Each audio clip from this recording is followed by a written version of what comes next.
तीन स्थान शिवलिंग पर वर्णित है कि ये तीन स्थान का जब स्पर्श करते हैं तो आप कितने भी रोग से ग्रसित क्यों ना हो, आप कितने भी रोग से घिरे क्यों ना हो,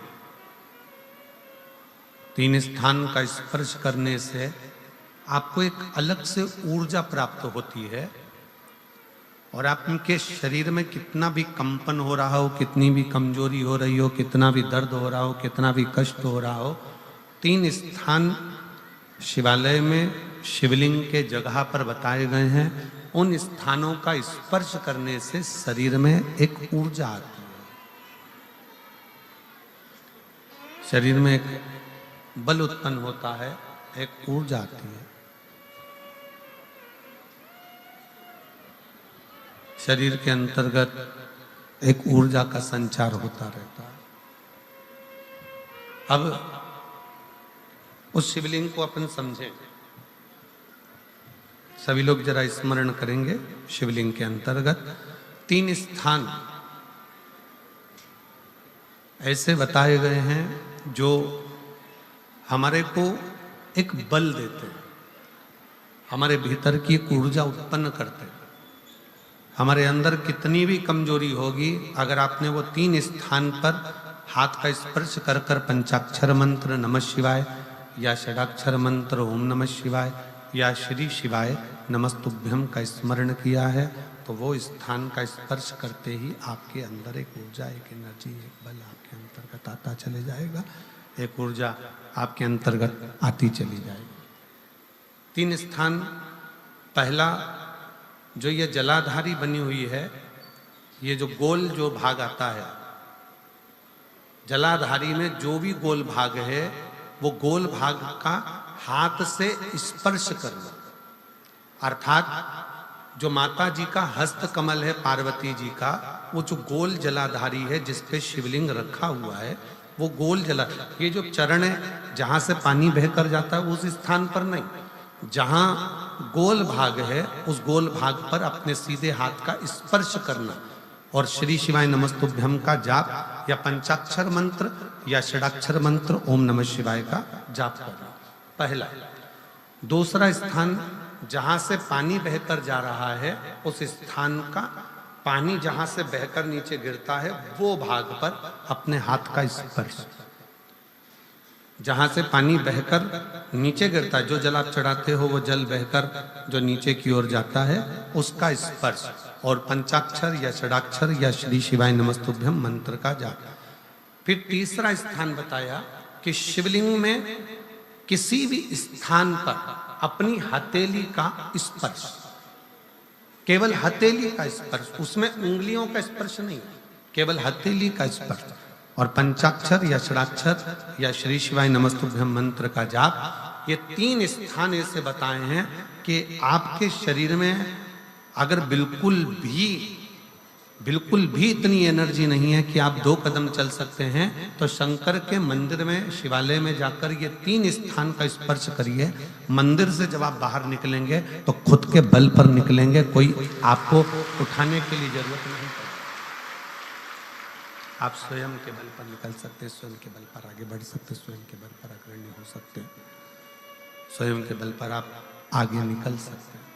तीन स्थान हैं जहां व्यक्ति के जीवन के दुख, तकलीफ, रोग, कष्ट अपने आप नष्ट होते चले जाते हैं। तो पहला जो स्थान है वो पार्वती जी का स्थान हस्तकमल, दूसरा कार्तिकेय और गणेश के मध्य में जो अशोक सुंदरी है और कार्तिक गणेश बैठे वहां से जो पानी नीचे की ओर आता है वो स्थान, और तीसरा अपनी हथेली का, शिवलिंग का कोई भी स्थान जहां अपनी हथेली का स्पर्श हो जाए वो स्थान। ये तीन जगह हमें बल देती है, हमें ऊर्जा देती है, हमें एनर्जी देती है।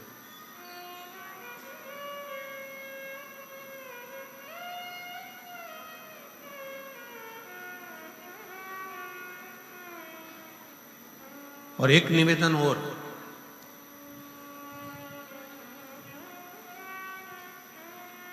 आप यदि कोई कार्य के लिए निकल रहे हो, कोई कार्य करने के लिए जा रहे हो और आपका मन उस कार्य में डामाडोल हो रहा है, ये होगा कि नहीं होगा, सफलता मिलेगी कि नहीं मिलेगी, मैं कोर्ट में जा रहा हूँ या पैसे पर जा रहा हूँ, या कोई जमीन का लफड़ा है या कोई प्रॉब्लम है, इसमें सफलता मिलेगी कि नहीं मिलेगी। जब आपके दो मन,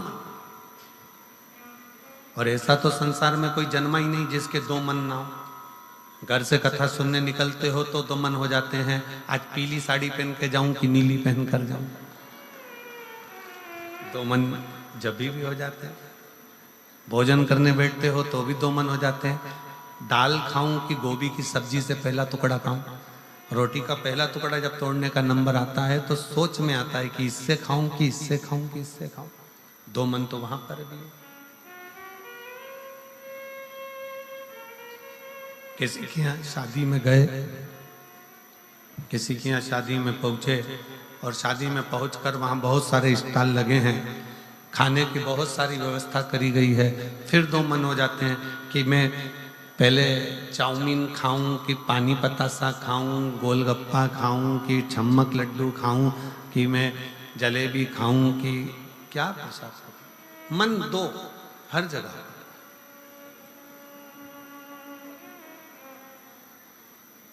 और ऐसा नहीं है कि मन दो नहीं होते, मन विचलितता देते हैं। और शिव महापुराण की कथा कहती है कि कभी भी अगर कोई फार्म भर रहे हो, कोई एग्जाम दे रहे हो, कोई कंपटीशन एग्जाम में बैठे हो, या मेरे बेटे बेटी 10th और 12th का यदि एग्जाम दे रहे हैं, तो अपना दो मन मत करो, तुम एक मन बनाओ कि मैं इस एग्जाम में बैठ रही हूं और मेरा विश्वास कहता है कि मैं शंकर पर पूरा भरोसा करती हूं और मैंने रात दिन पढ़ाई करी है, तो मैं पास होकर मानूंगी, तो वो पास होकर ही मानूंगी।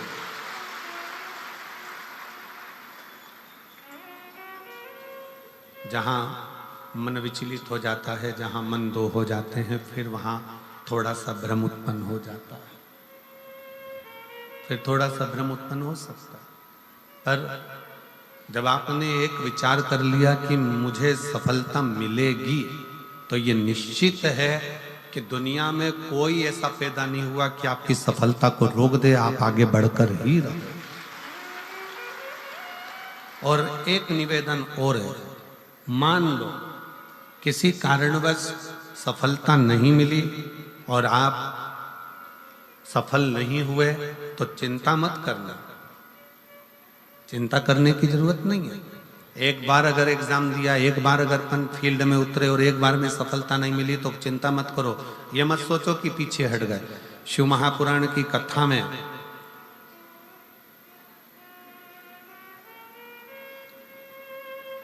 वन के अंदर भगवान शंकर अर्जुन को ज्ञान उपदेश दिए थे। जिस समय पर एक सुअर, जंगली सुअर भागता जा रहा था, और उस समय पर जब बाण छोड़ा गया था, तब भगवान शंकर ने अर्जुन को उपदेश दिया कि अर्जुन, एक बार युद्ध के मैदान में अगर थोड़ा सा पीछे सरके हो तो टेंशन मत लेना, चिंता ना करा। एक कंपटीशन एग्जाम में आप बैठे हो, एक एग्जाम आप दे रहे हो और उस एग्जाम में सफलता नहीं मिल रही है। आपने एक बार परीक्षा दी, एक बार आपने नीट की तैयारी करी, एक बार आपने सीए की तैयारी करी, एक बार आपने अन्य तैयारियां करी और उसमें आपको सफलता नहीं मिली और आप उसमें उत्तीर्ण नहीं हुए और आपने मन दुखी कर लिया। अब मैं तो बताओ आगे ही नहीं बढ़ पाया। चिंता न करें, भगवान शंकर का ये संवाद जो उन्होंने युद्ध के पहले अर्जुन को दिया है, एक सुअर को मारते समय, एक जंगली सुअर को मारते समय भगवान शंकर ने उपदेश दिया था, अर्जुन तीर को बहुत दूर भेजना है ना, तो तीर को थोड़ा सा पीछे खींचना पड़ेगा। उसी तरह यदि एक बार तुम्हें सफलता नहीं मिली, एक बार तुम उत्तीर्ण नहीं हुए, तो ये मत सोचना कि तुम उत्तीर्ण नहीं हो गए। भगवान शंकर ने तुम्हें लंबी दूर फेंकना चाहते थे, इसलिए तुम्हें थोड़ा सा पीछे खींच लिया है और जम कर शिव ने। आपने बहुत मेहनत करी, आपने बहुत परिश्रम करा, आपने दुनिया के लिए सब कुछ करा हो, और मान लो उसके बाद भी आपके जीवन में अगर तकलीफ आकर खड़ी हो गई, मान लो कहीं ना कहीं दुख आकर खड़ा हो गया, मान लो आप उस एग्जाम में, उस कंपटीशन में आप आगे नहीं निकल पाए, समझ लेना कि मेरे तारा बाबा ने, मेरे तारकेश्वर महादेव ने, मेरे कुबेर भंडारी ने आपके लिए कुछ अच्छा सोच कर रखा है, इसलिए वो पीछे खींचा है। और पीछे खींचा है इसका मतलब ये मत समझना कि तुम्हें पीछे रख दिया है, उसने तो अभी तुम्हें धनुष पर चढ़ाया है, और चढ़ाने के बाद मेरा शंकर जब छोड़ेगा तो फिर इतना आगे निकल जाओगे कि दुनिया तुमको देखती रह जाएगी कि तुम किस मंजिल तक पहुंचे। वो पीछे खींचता है, वो पीछे खींच रहा होता है।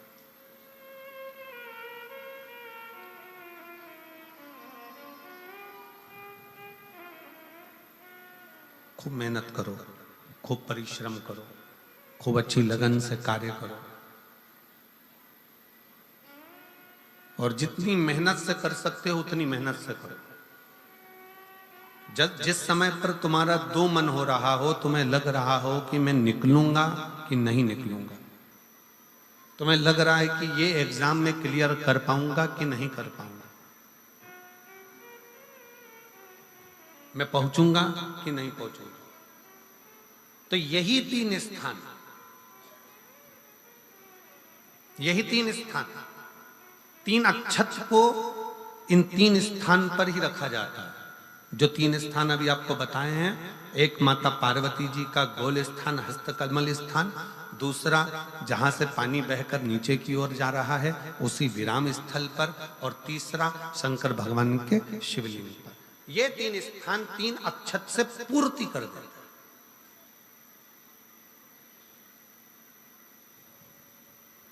जैसे प्रदोष के दिन, प्रदोष काल में जलाया गया दीप, प्रज्वलित करा गया दीप 5 स्थान पर फल देता है। कितने स्थान पर फल देता है? 5 स्थान पर। आप में से कितने लोग हैं जो प्रदोष के दिन दीप लगाने मंदिर जाते हैं या शंकर जी के मंदिर पहुंचते हैं? बहुत बहुत प्रणाम आपको, साधुता जानना चाहिए। अपना प्रदोष के दिन, प्रदोष काल में लगाया गया दीपक 5 स्थान पर फल देता है। पहला स्थान, अगर हमको या हमारे परिवार में किसी को काल सर्प दोष है तो हमारा प्रदोष का लगाया गया दीपक कहीं पूजन मत कराओ, वो दीप जलाने से ही काल सर्प दोष समाप्त होता चले जाता है। दूसरा स्थान, पितृदोष। अगर किसी ने कह दिया कि तेरे घर में पितृदोष है, तेरे घर में, कई लोग बता देते हैं कि तुम्हारे घर में, कई माताएं पूछती हैं मेरे घर में बेटा नहीं, मेरे घर में 3 बेटी हो गई, 4 बेटी हो गई, 5 बेटी हो गई, बेटा नहीं है, बेटा नहीं, तो किसी ने कह दिया पितृदोष है। अब तुम शंकर जी की पूजन कर रहे हो, शंकर जी पे जल चढ़ा रहे हो, शिव की स्तुति कर रहे हो, तो किसी किसी की यहाँ 3 बेटियों के बाद, 4 बेटियों के बाद, एक माता ने तो लिखा है कि उसके यहाँ 2008 में उसके घर में लड़की ने जन्म लिया था, या 2008 में उसके घर में बच्चे ने जन्म लिया था, लड़की ने। उसके बाद फिर लड़की ने जन्म लिया, और उसके बाद उसके घर में कोई पुत्र का योग नहीं बना। तब उसने प्रदोष के समय पर शाम को दिया लगाना प्रारंभ करा, और 2008 में बच्ची जन्मी थी, और अब 2024 में उसके घर में लड़के ने जन्म लिया।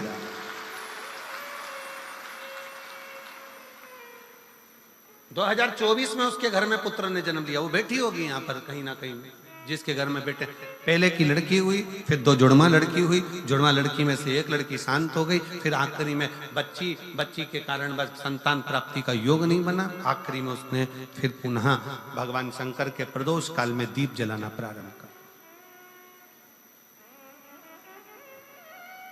कहीं बैठी हो तो हाथ हिला सकती हैं, अगर कहीं बैठी हो।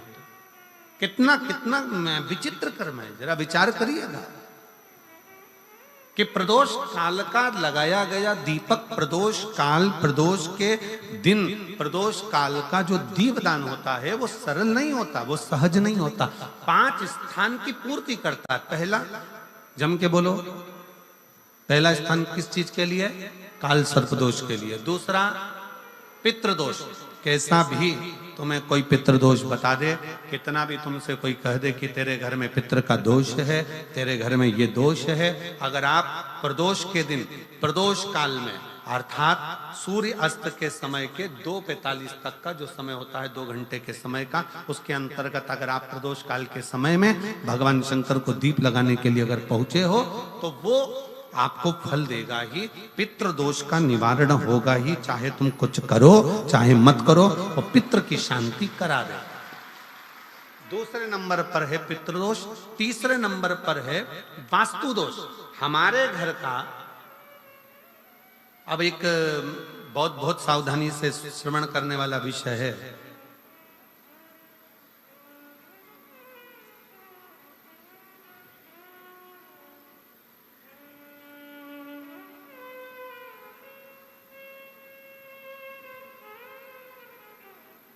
यदि वंश की वृद्धि नहीं है,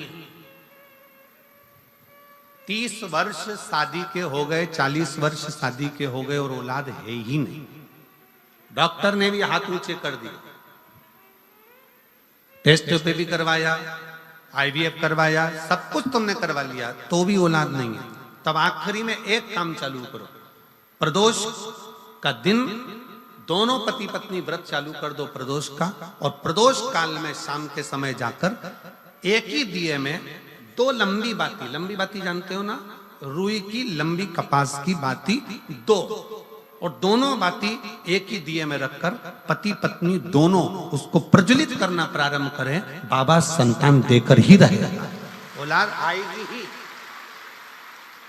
दीप की जो बाती में अंतर आ जाता है, एक गोल बाती में और लंबी बाती में अंतर आता है, बहुत अंतर आता है।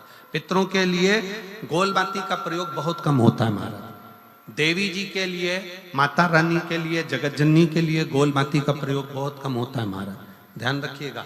एक पितर के लिए, एक जगत जननी जगदम्बा दुर्गा भवानी के लिए गोल बाती का प्रयोग कम होता है, लंबी बाती का प्रयोग ज्यादा होता है। क्यों? क्योंकि हमारे घर की कुल देवी और हमारे घर के पितर हमारे वंश की वृद्धि करें, इसलिए लंबी बाती रखी जाती है, जिससे हमारा वंश बहुत लंबा चले, बहुत उन्नति की ओर बढ़े, इसलिए लंबी बाती का प्रयोग किया। शिव महापुराण की कथा कहती है 5 जगह पर हमारा जलाया गया एक दीप जो प्रदोष के दिन प्रदोष काल में लगाया जाता है, 5 जगह पर भारी पड़ता है। पहले नंबर पर जम के बोलते जाओ, काल सर्प दोष, दूसरे नंबर पर पितृदोष, तीसरे नंबर पर घर का वास्तु दोष। हमारे घर में कितना भी वास्तु दोष है, कोई ने कह दिया यहाँ बाथरूम नहीं बनना थी, यहाँ पर शौचालय नहीं बनना था, यहाँ सीढ़ी नहीं बनना थी, वो सीढ़ी वहां बनना थी, ये सीढ़ी वहां बनना थी, तुम पूरा घर तुड़वा के देख लो, उसके बाद में जैसा वास्तु वाले हैं वैसा करा कर देख लो, उसके बाद भी तुमको शांति नहीं मिले तो समझ लेना कि तुम्हारे घर में अब वास्तु दोष तो तुमने दिखाकर समाप्त कर लिया, फिर भी वो समाप्त नहीं हो रहा, तो प्रदोष काल का लगाया गया प्रदोष के समय का दिया आखिरी में वास्तु दोष को भी समाप्त कर देता है और उसमें भी फल प्रदान करता है। काल सर्प दोष, पितृदोष, वास्तु दोष। चौथे नंबर पर 1 रुपया कमाया, 1.25 रुपये खर्च हुआ, पैसा आया गया, ये चौथे नंबर का व्यापार में थोड़े दिन दुकान अच्छी चली, थोड़े दिन बैठ गए, थोड़े दिन काम चला, थोड़े दिन बैठ गए, गाड़ी चली थोड़े दिन फिर बैठ गए, अर्थात हमारी फैक्ट्री थोड़े दिन चली फिर बैठ गए, कहीं ना कहीं तकलीफ, थोड़े दिन खाते थोड़े दिन रोते वाला चल रहा है। तो प्रदोष काल का, प्रदोष के समय का दिया इस दुख को समाप्त कर कर रेगुलर एक जैसी सांझी, एक जैसी लक्ष्मी की वृद्धि करते चले गए, प्रदोष काल का दिया। और 5वें नंबर का प्रदोष काल का दिया, प्रदोष समय का दिया 5वें नंबर पर रोग का निवारण करता, रोग निवारण।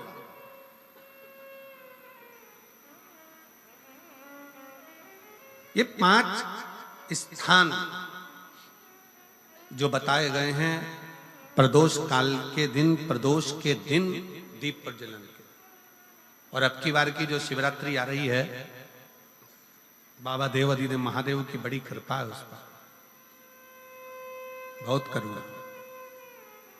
25 तारीख को प्रदोष और 26 तारीख को शिवरात्रि। अब जरा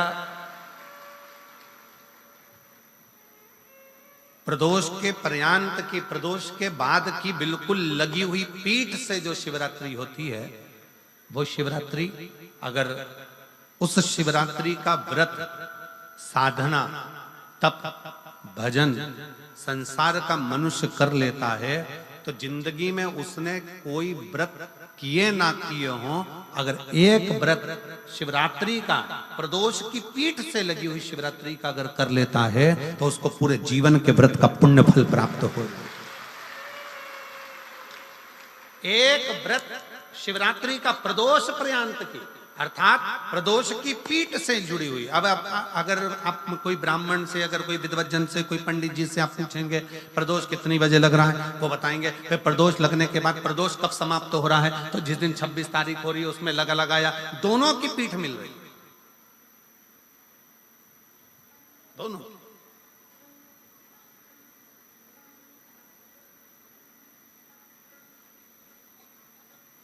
करो व्रत।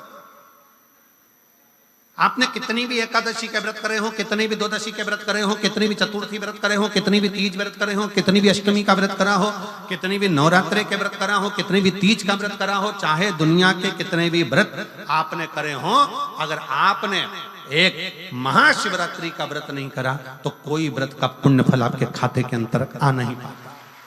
शिवरात्रि के व्रत की इतनी मूलता है। पर एक निवेदन है, अगर कोई बुजुर्ग है, कोई बीमार है, कोई बूढ़ा व्यक्ति है, बहुत बीमार है, तो उसको निवेदन है आप व्रत ये नहीं कि 24 घंटे का करो, आप व्रत 2 घंटे का कर लो, 1.5 घंटे का कर लो, 1 घंटे का कर लो, 15 मिनट का करो। पर निवेदन है कि जो बीमार व्यक्ति है वो आधे घंटे, 1 घंटा, 2 घंटा, 6 घंटा, 15 मिनट पर शंकर की शिवरात्रि का व्रत ये विचार कर करना, बहू बेटा नाते रिश्ते सबको कह देना। कोई बीमार व्यक्ति है ना, वो भी कह दे कि देख बेटा मेरा व्रत है, तो घर के लोग कहेंगे पापा आपकी तबीयत खराब, मम्मी आपकी तबीयत खराब, दादी आपकी तबीयत खराब, आप व्रत कैसे कर रही हो, बच्चे की व्रत, बच्चा कैसे व्रत कर रहा है, तो कह देना मेरा 2 घंटे का व्रत है, 2 घंटे मैं बाबा का नाम लेकर, जल चढ़ाकर, जल का आचमन कर कर मेरे बाबा की भक्ति कर लूं 2 घंटे की, मेरा व्रत पूर्ण हो जाएगा। मैं व्रत कर रहा हूं,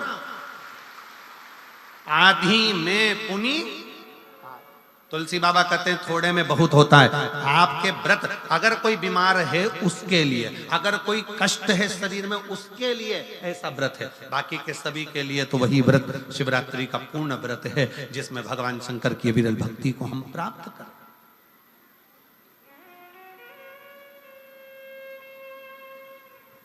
और शंभो शरणे पड़ी मांगू घड़ी रे घड़ी, दुख काटो दया करीन दर्शन। ओ शंभु शरणे पड़ी मांगू घड़ी रे घड़ी, दुख काटो दया करीन दर्शन।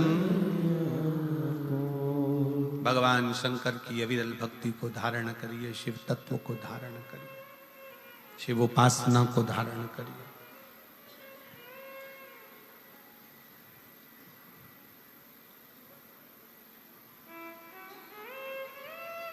महाशिवरात्रि 26 फरवरी की है, 26 फरवरी।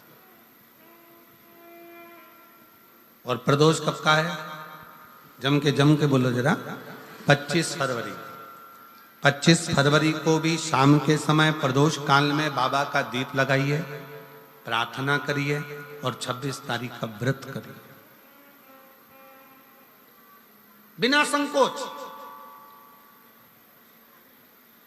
और जिसके घर में शंकर भगवान के व्रत के लिए अगर झगड़ा हो रहा है तो निवेदन है व्रत बिल्कुल मत करिए।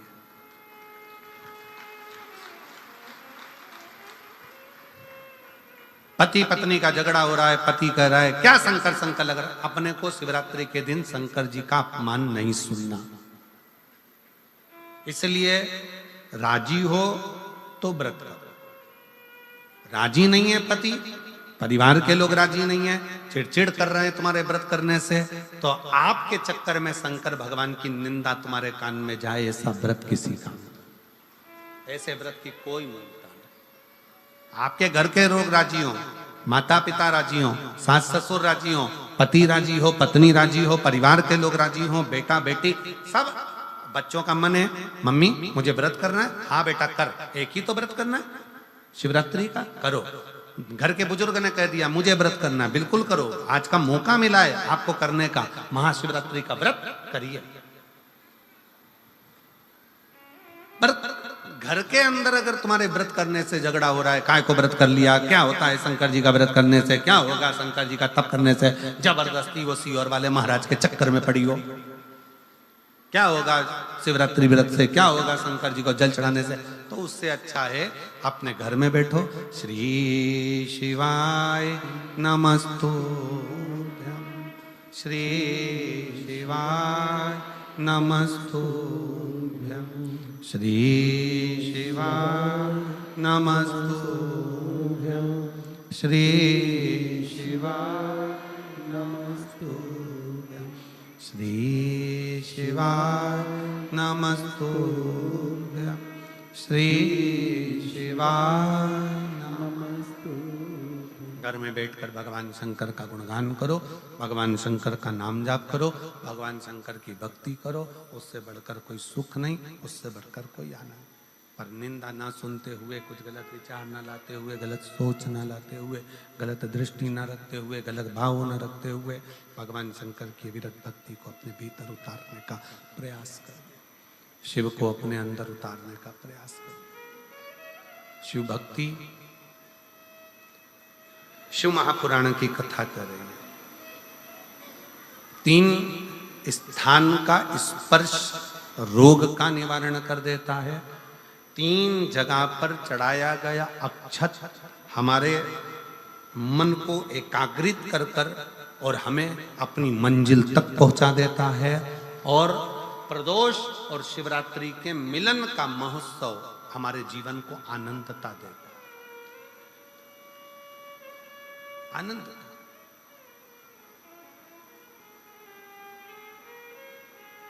क्या सुख है।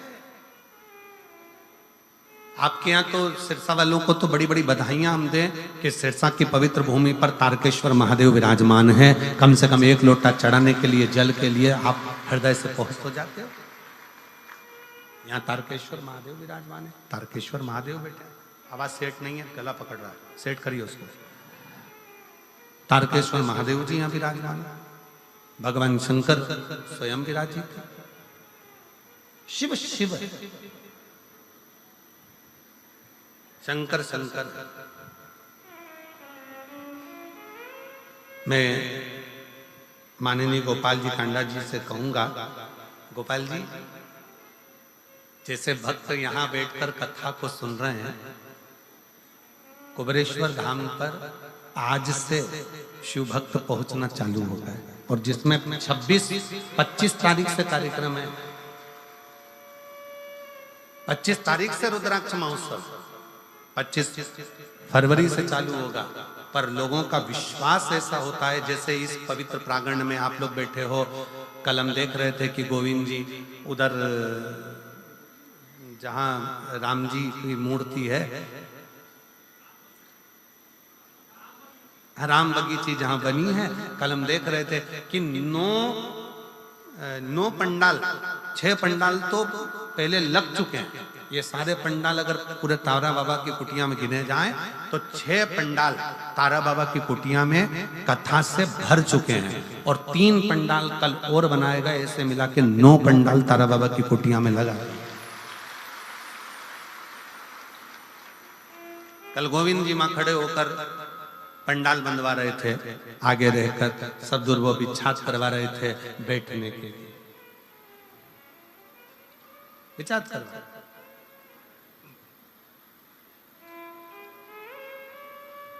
और कितना समर्पण।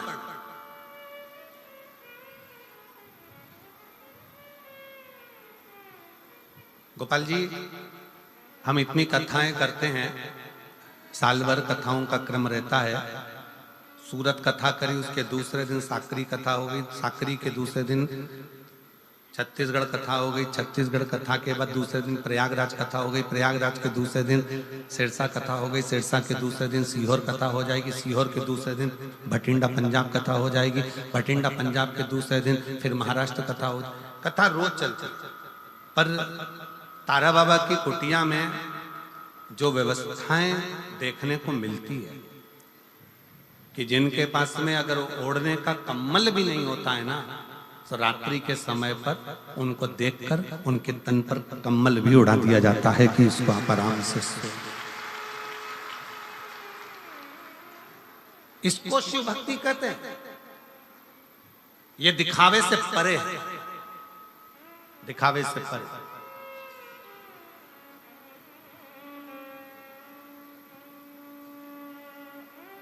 इसी को शिव तत्व कहता है, इसी को शिव।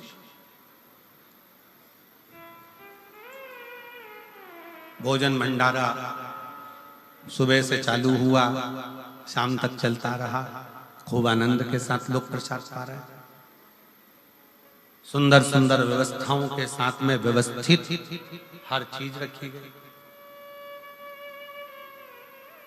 और एक एक ये 9 पंडाल जो लगाए गए हैं, ये 9 पंडाल को संभालने के लिए भी कार्यकर्ताओं की टीम पूरी की पूरी संभालने के लिए ये तारा बाबा की कुटिया की जो पूरी टीम है उसने पूर्ण रूप से इसको संभाल रखा। इसकी प्रशंसा। और शंभु शरणे पड़ी मांगू घड़ी रे घड़ी, दुख काटो दया करीन दर्शन। ओ शंभु शरणे मांगू घड़ी रे घड़ी, दुख काटो दया करी न दर्शन। शिव तत्व इसी को कहते। और जितने 9 पंडाल में शिव भक्त भरे पड़े हुए हैं, उनको एक निवेदन जरूर करूंगा, आप चिंता मत करना। आप मेरे बाबा की कथा को ग्रहण करने के लिए आए। मेरा शंकर कथा के माध्यम से हमने फिर कहेंगे, ये शिव महापुराण केवल पोथी नहीं है, ये मेरे शंकर का एक अंश स्वरूप है। जब हम कथा सुनते हैं, श्री शिवाय नमस्तुभ्यम बोलते हैं, बोलने के बाद जब हम मौन हो जाते हैं, उस समय पर आपका दुख काटने के लिए मेरा शंकर आपके कर्ण से प्रवेश कर कर आपके हृदय में बैठकर आपके घर तक जाकर आपके दुख को काट देता है। ये दुनिया लोग कहते कि कथा है, दुनिया की दृष्टि में लोग कहते हैं कि ये शिव पुराण है। हमारी दृष्टि में ये कथा नहीं है, हमारी दृष्टि में तो हमारा शंकर है, हमारा शिव है।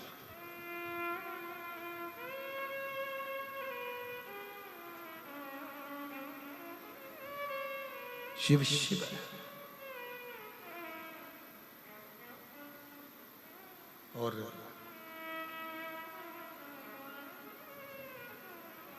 जो दिल से मांग लिया, जिसने दिल से कह दिया, जिसने दिल से पुकार लिया, शिव आ गए। ब्रह्मा ब्रह्मलोक में रहते हैं, भगवान विष्णु बैकुंठ में रहते हैं। उनको आने में देरी हो सकती है, पर मेरा शंकर इसी पृथ्वी पर रहता है, इसी भूमंडल में रहता है, इसी ब्रह्मांड में, इसी पृथ्वी पर मृत्यु लोक का देव अधिदेव महा।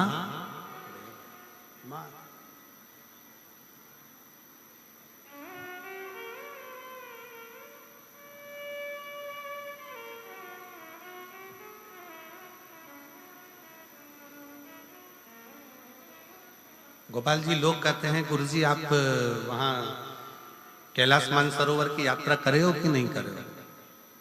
आप कभी कैलाश गए हो? हम नहीं गए महाराज जी, हम नहीं गए।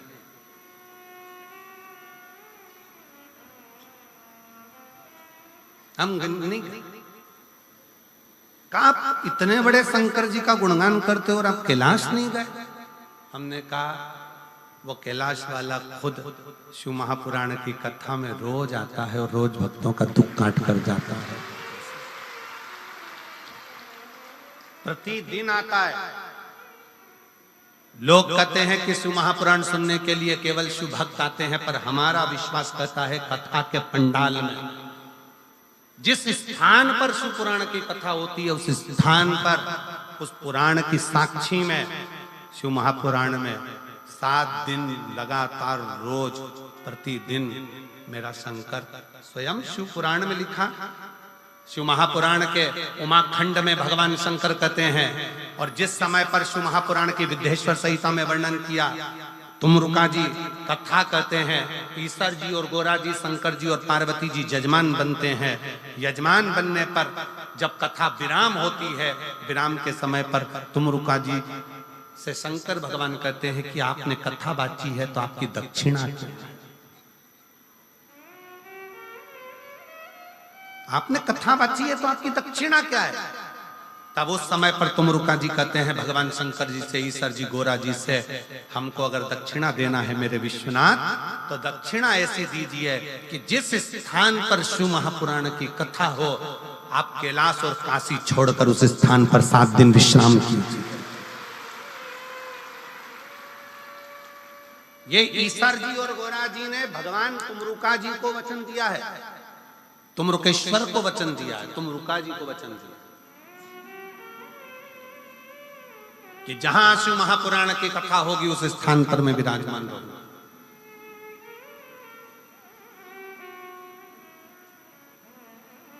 मैं स्वयं उस स्थान पर।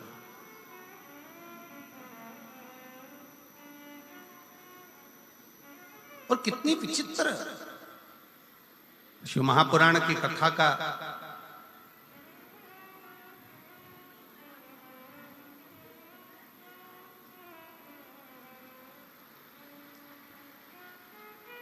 शिव महापुराण के विचारों का, शिव महापुराण का स्मरण दुनिया तुमसे कह दे कि हम कथा सुनने जा रहे हैं। मेरी जीजियों, अगर आपके घर के लोग पूछें कि कहाँ जा रही हो, तो कहना शंकर भगवान से मिलने के लिए, उसको निमंत्रण देने के लिए जा रही हूँ, मेरे घर पर पधारना, मेरा दुख निकलना, मेरा कष्ट निकलना। एक पत्र है, देखिए।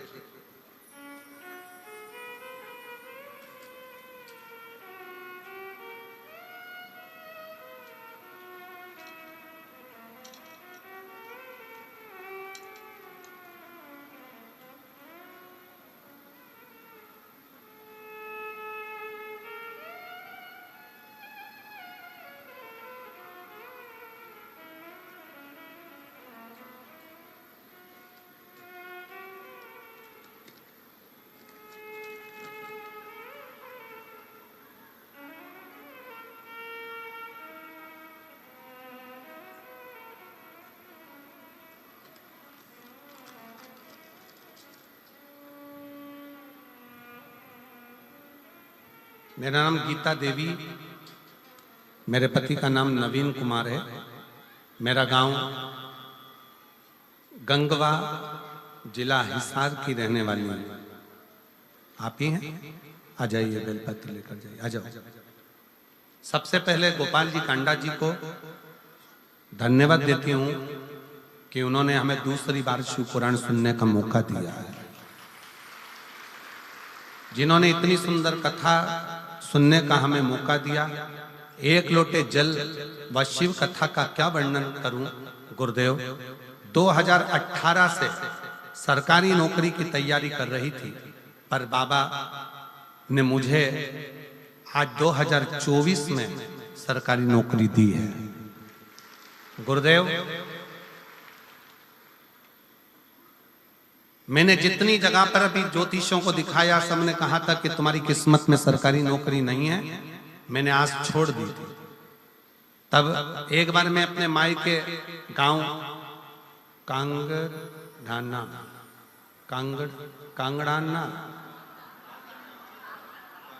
कांगड़ाना सिरसा आई थी। तब मेरी माँ ने मुझे कहा था कि टीवी पर जो महाराज कथा कहते हैं ना, वो सिरसा में आए हैं, गोपाल कांडा जी, गोविंद कांडा जी बुलाए। मैंने सुना है कि जब वो कथा कहते हैं तो उनके पंडाल में बैठकर जो मांगा जाता है वो बाबा देता है 3 महीने के अंदर। चल तू मेरे साथ कथा सुनने के। मैं अपने मायके आई, मैं आपको जानती नहीं थी। पहली बार मैंने पंडाल में बैठकर शिव महापुराण की कथा इस मायके के अनुसार यहाँ बैठकर श्रवण करी। उस समय पर इस पंडाल के अंदर मैं नहीं आ पाई थी, बाहर के पंडाल में बैठकर मैंने कथा सुनी थी। वहीं बैठकर श्री शिवाय नमस्तुभ्यम कहते हुए बाबा से निवेदन करा और बाबा की ऐसी कृपा हुई कि 3 महीना भी पूरा नहीं हुआ और बाबा ने मेरा पुलिस में भर्ती करवाया और मेरी नौकरी लग गई। फोटो भी लगा रही हूं। बाबा की कृपा ऐसी हुई कि 3 महीना भी नहीं हुआ और बाबा ने मुझे पुलिस में नौकरी में लगा दिया। गुरुदेव 6 साल से तैयारी कर रही थी नौकरी की, पर मुझे क्या मालूम था कि पंडाल में बैठकर कथा सुनने में 3 महीने के अंदर मुझे नौकरी मिल गई। मैं बाबा को यहाँ प्रणाम करती हूँ। शिव तत्व किसको कहता है? एक पत्र और बड़ा सुंदर है, देखिएगा। मेरा नाम केलो देवी है और मेरे पति का नाम राजकुमार है। मेरा मोबाइल नंबर ये है, आप ही हैं, आ जाओ, आ जाइए। मेरा गांव कर सिंधु जिंद हरियाणा के निवासी हूं। आपके चरणों को प्रणाम करती हूँ, नमन करती हूँ। एक लोटे जल का मैं क्या वर्णन करूं। मेरी पहली बार कथा सिरसा हरियाणा में यहीं पर 2 दिन की कथा सुनी थी। 2 दिन की कथा सुनी और इसी पंडाल में बैठकर मैंने बाबा से विनय करी थी। 2 वचन मांगे थे बाबा से। बाबा, पहला, मेरा लड़का ठीक से बोल नहीं पाता, उसके शब्द नहीं निकल पाते, और दूसरा, मेरा लड़का जेईई की तैयारी कर रहा है और कई साल हो गए पर उसका सिलेक्शन नहीं हो रहा।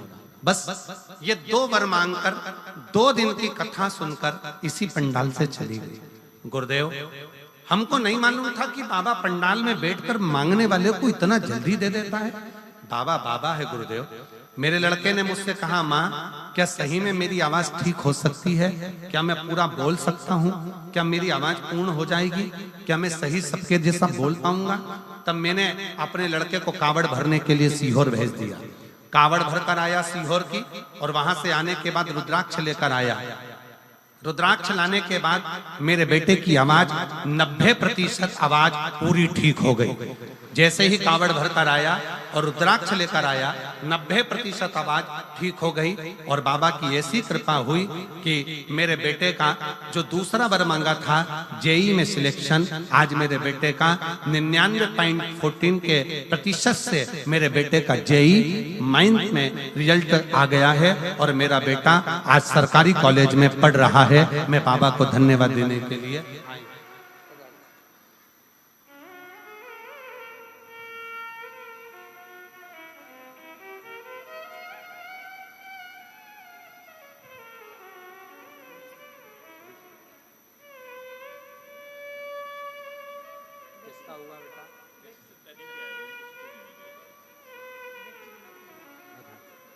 एक बेलपत्र उनको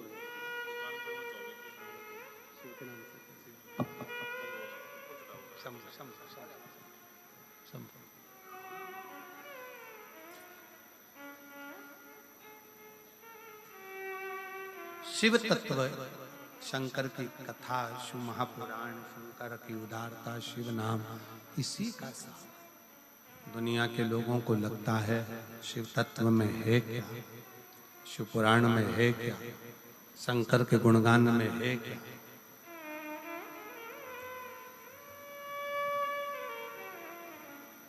और मैंने तेरे ही भरोसे बाबा, तेरे ही भरोसे हवा बिच उड़ती जावांगी।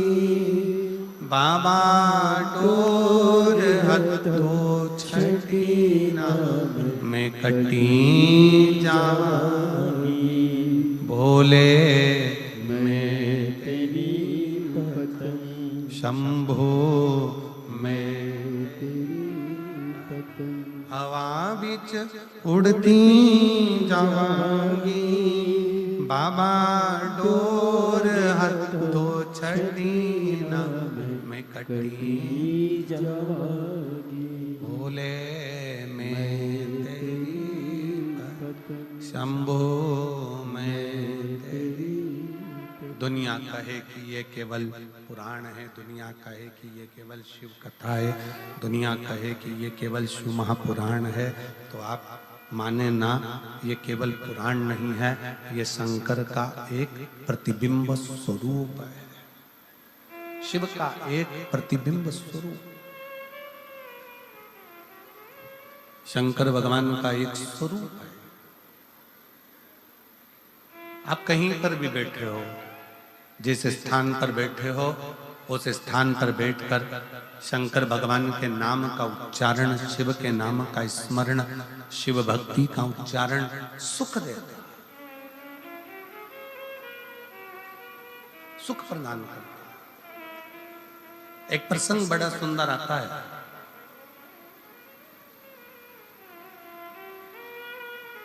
एक नेद्रु नाम के ऋषि हुए जिनके नेत्र नहीं थे। नेद्रु नाम के ऋषि हुए जिनके नेत्र नहीं थे, पर उनका एक कर्म बड़ा विचित्र था। बेलपत्री की जड़ का स्पर्श कर कर बैठे रहते थे। बेलपत्र की जड़ का स्पर्श करे और बेलपत्री की छांव में, बेलपत्र की छांव में, बेल वृक्ष की छांव में बैठे रहते।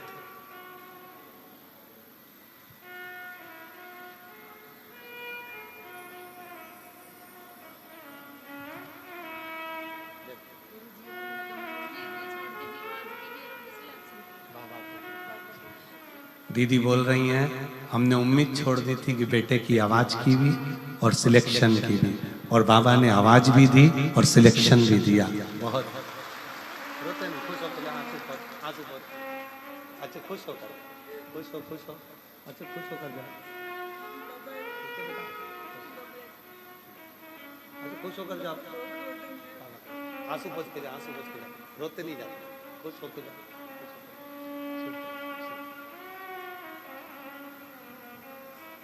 दीदी कह रही हैं, मेरे बेटे की आवाज की भी उम्मीद छोड़ दी थी कि आवाज सही आएगी, और एग्जाम में क्लियर होने की भी सोच छोड़ दी थी कि वो हो पाए, पर उसने जो लाइन लिखी है, उसने इस लाइन में लिखा है,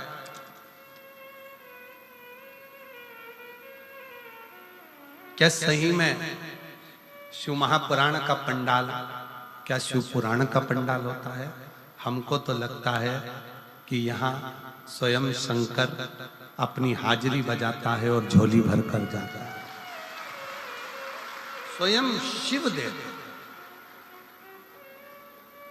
एक लाइन अच्छी लिखी है, आप और हम गुनगुना लेते हैं कि लुटा दिया भंडार काशी वाले ने, कर दिया माला माल काशी वाले ने, जो जैसी मावना लाया वो वैसा ही फल पाया, जो जैसी भावना लाया वो वैसा ही फल पाया, नहीं खाली उसे लौटाया वो मन ही मन हर्षाया, नहीं खाली उसे लौटाया वो मन ही मन हर्षाया, और कर दिया माला माल काशी वाले ने, लुटा दिया भंडार काशी वाले ने। जो जिस कामना से आता है, जिस भाव से आता है, बाबा उसको देकर जाता है, उसको देकर। और कांडा जी धन्यवाद, गोविंद जी आपको भी, गोपाल जी आपको भी। कि भक्तों की सुविधा के लिए आपने केवल एक दरवाजा नहीं, भक्तों की सुविधा के लिए तारा बाबा की कुटिया के सारे दरवाजे आप आने के लिए खोल देते हो उसके साथ। और इतनी खुशी हो रही थी, अभी हम जब गाड़ी में आ रहे थे तो माताएं आपस में बात कर रही थी कि हमेशा तो उत्थे का गेट, अब उसकी भाषा में कर रही थी, उत्थे का गेट चालू रेवे, पर अब के ना गोविंद ने गोपाल ने अब क्या गजब का काम कर ने सारा गेट खोल दिया, तो इसकी प्रसन्नता। अब एक तो तुम्हारी भाषा हमको भी बोलने में थोड़ी अटपटी हो जाए, तो ये शिव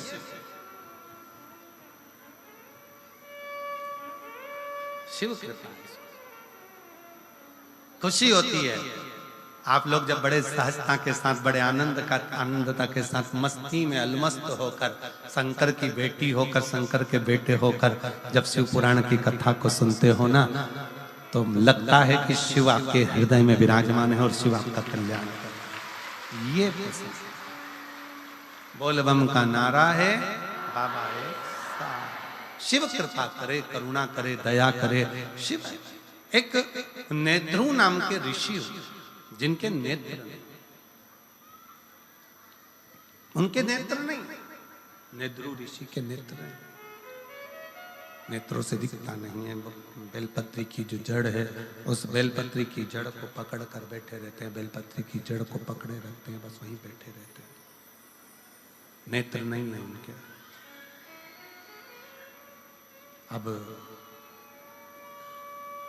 जहां वो रहते थे उसी के नजदीक में 5 या 7 गांव छोड़कर एक शारदा नाम की एक स्त्री रहती थी,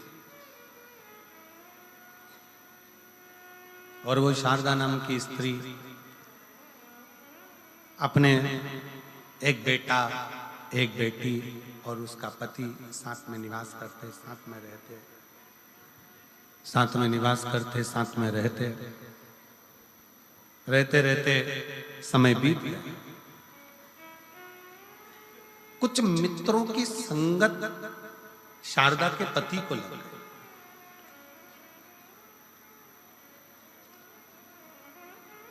कुछ मित्रों की संगत, और हमने पहले भी कथा में कहा, एक ताली, दूसरा थाली, तीसरा प्याली, ये व्यक्ति को बहुत जल्दी बर्बाद कर देती है। पहले नंबर पर ताली, प्रशंसा करने वाले अगर तुम्हारी प्रशंसा कर कर तुम्हें गलत काम में लगा रहे हैं तो तुम्हें बर्बादी की ओर लेकर जा।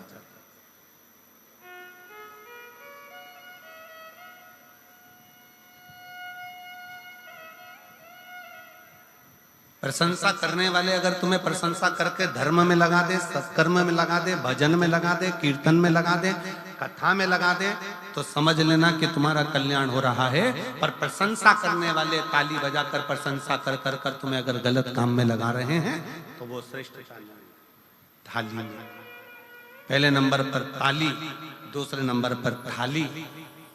जिसको घर का भोजन अच्छा ना लग रहा हो और होटल का भोजन अच्छा लग रहा हो, समझ लेना कि धीरे धीरे तुम्हारा बर्बादी का सिरा चालू हो चुका है। घर के भोजन में जो सुख है वो बाहर के भोजन में सुख उत्पन्न नहीं हो सकता। जो घर के भोजन में आनंद है, घर के भोजन में जो सुख है, घर के भोजन में जो आनंद है, वो बाहर के भोजन में प्राप्त नहीं हो सकता।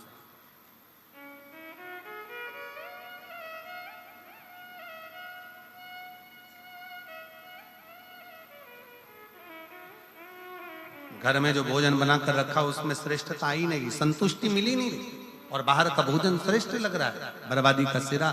मित्र ले जाएंगे, चल जरा बाहर खाकर आते हैं, होटल ले गए, पार्टी में ले गए, खाया पिया आ गए, आज उन्होंने खिलाया, कल तुमसे खाया। फिर है प्याली मित्र, ताली, थाली, जम के बोलो प्याली। ये पीने वाले जो होते हैं ना, तुमको, तुम्हारे बच्चों को पहले लेकर जाएंगे, साथ बिठाएंगे, घुमाएंगे, फिराएंगे, रंग ढंग दिखाएंगे, एंजॉय कराएंगे, अपने पैसे से पहले तुम्हें पिलाएंगे, फिर जब तुमको लत लग जाएगी तब तुम्हारे पैसे से वो आप पिएंगे और तुम्हें एक दिन बर्बाद कर कर चौराहे पर बिठा देंगे। ये प्याली ये बर्बाद कर। तीनों से बचिए।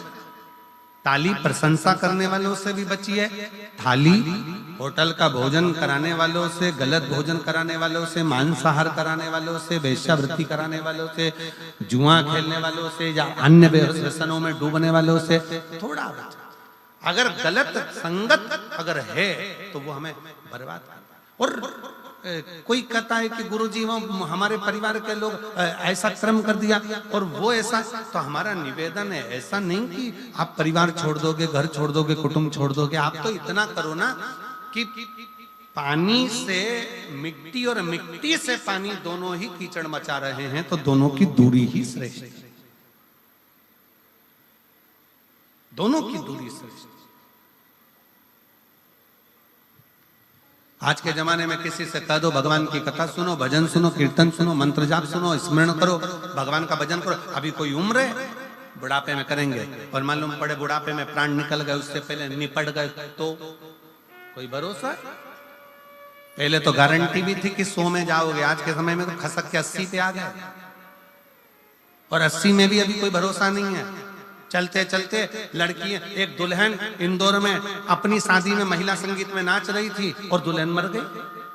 अभी हमारे एक शाहपुर के पास में एक दूल्हा घोड़ी पर बैठा हुआ था, वीडियो देखा होगा आप लोगों ने, घोड़ी पर बैठा और दूल्हा घोड़ी पर बैठा और बस उतरने ही वाला था और प्राण छूट गए। जीवन का क्या ठिकाना है, किसको मालूम कौन की मृत्यु कब आएगी, कौन मरेगा कब, कैसे मरेगा, किसका ठिकाना है, किसको मालूम।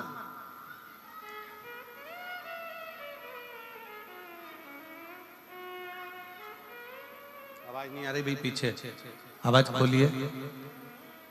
जीवन का क्या ठिकाना है, जीवन का क्या भरोसा। इसलिए बहुत सावधानी से जीवन को जियो। भगवत भजन कर कर, स्मरण कर कर, कीर्तन कर कर, मंत्र जाप कर कर, नाम जाप कर कर, नाम स्मरण कर कर अपने जीवन को सार्थक बनाओ।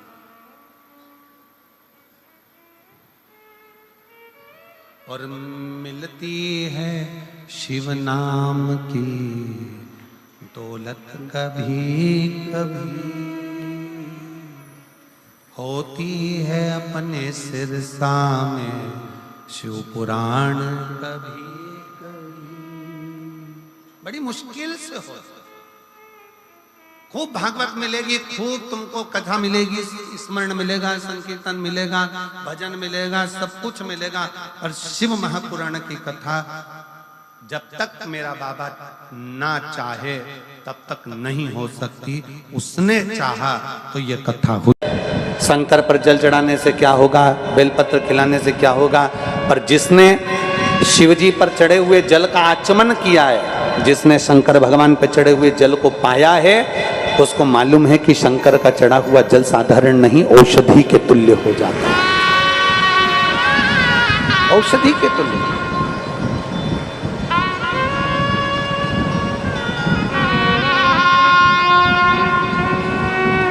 एक विश्वास अपने भीतर उत्पन्न करें,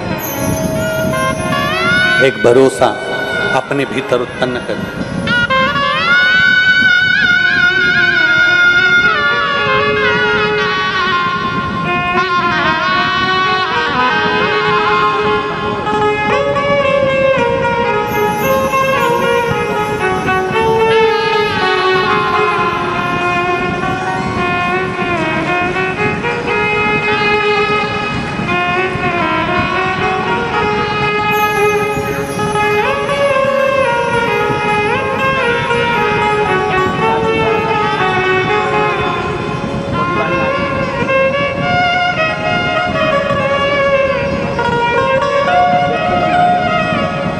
जी बोल रही हैं, पहले हर थोड़ी थोड़ी देर में झटके आ जाते थे, अब थोड़ा बोलना भी चालू करा है और मिर्गी के झटके भी अब बंद हो गए।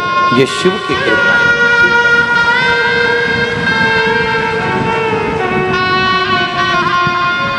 और रिश्ता तेरा मेरा सबसे प्यारा, रिश्ता तेरा मेरा सबसे प्यारा, तू मेरा बाबा मैं हूँ तेरा नाना, मैं हूँ तेरा, तू मेरा बाबा मैं हूँ तेरा, मैं हूँ तेरा। एक विश्वास के साथ, एक भरोसे के साथ जब हम शिव को रिझाते हैं, थोड़ा समय लग सकता है। इस माँ ने लिखा कि हमने, इस पत्र में वो लिख रही है, 3 साल लगातार, 3 वर्ष तक लगातार डॉक्टर को दिखाया और डॉक्टर ने एक ही बात कही, अब इसका मिर्गी का जो दौरा आ रहा है वो भी बंद नहीं होगा, सुनना भी नहीं आएगा और बोलना भी नहीं। पर बाबा ने उसको वाणी भी दी, श्रवण शक्ति भी दी और मिर्गी का दौरा भी उसका समाप्त हुआ। ये शिव पर करा हुआ भरोसा, एक दृढ़ भरोसे के साथ में, एक विश्वास के साथ में जब हम भगवान देवाधिदेव महादेव के पास जाते हैं, हमारा महादेव हमारी बात को स्वीकार करते हैं। तुमसे कोई कहे कि शंकर सुनते हैं, तुम बिल्कुल छाती ठोक कर कह देना, अगर दिल से कहोगे तो भगवान जरूर सुनता है, जरूर।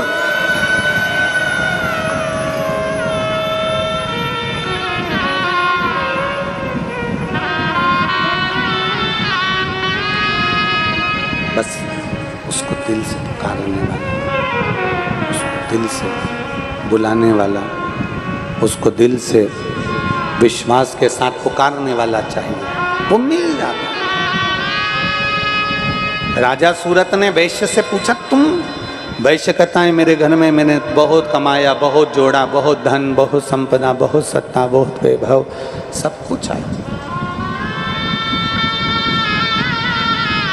मेरे घर में कोई कमी नहीं, पर मेरी पत्नी, मेरे परिवार, मेरे बच्चों ने आज मुझे धक्का देकर निकाल दिया। केवल मुनि मेधा से मुझे यही पूछना है कि मैंने कर्म कौन सा ऐसा कर दिया जिसके कारण मेरे परिवार के लोगों ने मुझे धक्का मारकर निकाल दिया। राजा सूरत ने वैश्य से कहा, मैं भी बस एक प्रश्न के लिए मुनि मेधा के पास आया हूं कि मैंने ऐसा कौन सा कर्म कर दिया कि 9 राज्य के राजाओं ने मेरे ऊपर आक्रमण कर मेरे राज्य को छुड़ा लिया, दूसरा राज्य स्थापित करा, दूसरा राज्य छुड़ा लिया, आखिर मैंने कर्म ऐसा कौन सा कर दिया जो मेरे राज्य चले गए, मेरा धन चले गया, मेरा वैभव चले गया, मेरी सत्ता चली गई, मैंने कर्म कौन सा ऐसा कर दिया। 3 दिन तक मुनि मेधा नहीं मिले, 3 दिन।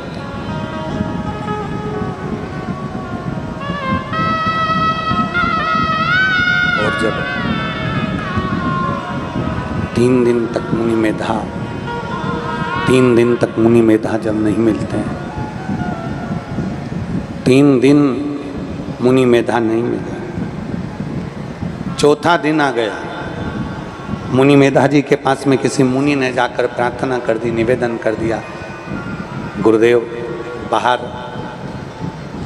2 भक्त आए हैं और दोनों दुखी, 2 भक्त आए हैं और दोनों दुखी हैं, दोनों के नेत्रों में जल है गुरुदेव। अब संत तो संत होता है, गुरु गुरु होता है, साधु साधु होता है, तपस्वी तपस्वी होता है, साधक साधक होता है, उपासक उपासक होता है।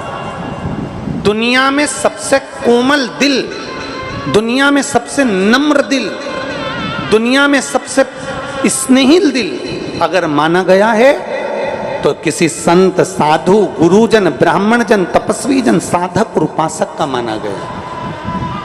गुरु एक ऐसा होता है, गुस्सा कर भी देता है, क्रोध कर भी देता है। संत साधु सन्यासी तपस्वी साधक उपासक अगर क्रोध कर भी देते हैं तो संत साधु सन्यासी तपस्वी साधक उपासक का जो हृदय होता है इतना भगवान की भक्ति में डूबा डूबा इतना नर्म हो जाता है कि अगर गुस्सा कर भी देता है तो दूसरे क्षण में माफ कर भी देता है। वो संत, वो साधु, वो गुरुजन, वो तपस्वी, वो साधक, वो उपासक।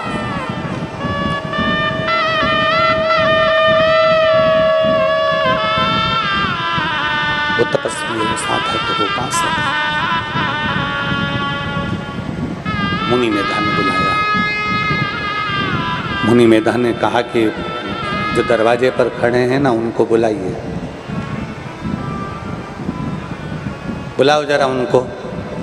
राजा सूरत और वैश्य दोनों हाथ जोड़कर मुनि मेधा के पास खड़े हो गए, दंडवत किया, प्रणाम किया। मुनि मेधा ने पूछा कैसे आना हुआ? बस एक प्रश्न है मेरा भी और एक प्रश्न है इस वैश्य का। मेरा प्रश्न केवल इतना है कि 9 राजाओं ने मिलकर मेरे सत्ता को जीत लिया, मैंने दूसरी जगह राज्य बनाया, उसको भी दूसरी बार जीत लिया। वैश्य का कहना है कि मैंने जिंदगी भर जोड़ा, आखिरी में मेरे परिवार वालों ने मुझे धक्का देकर निकाल दिया।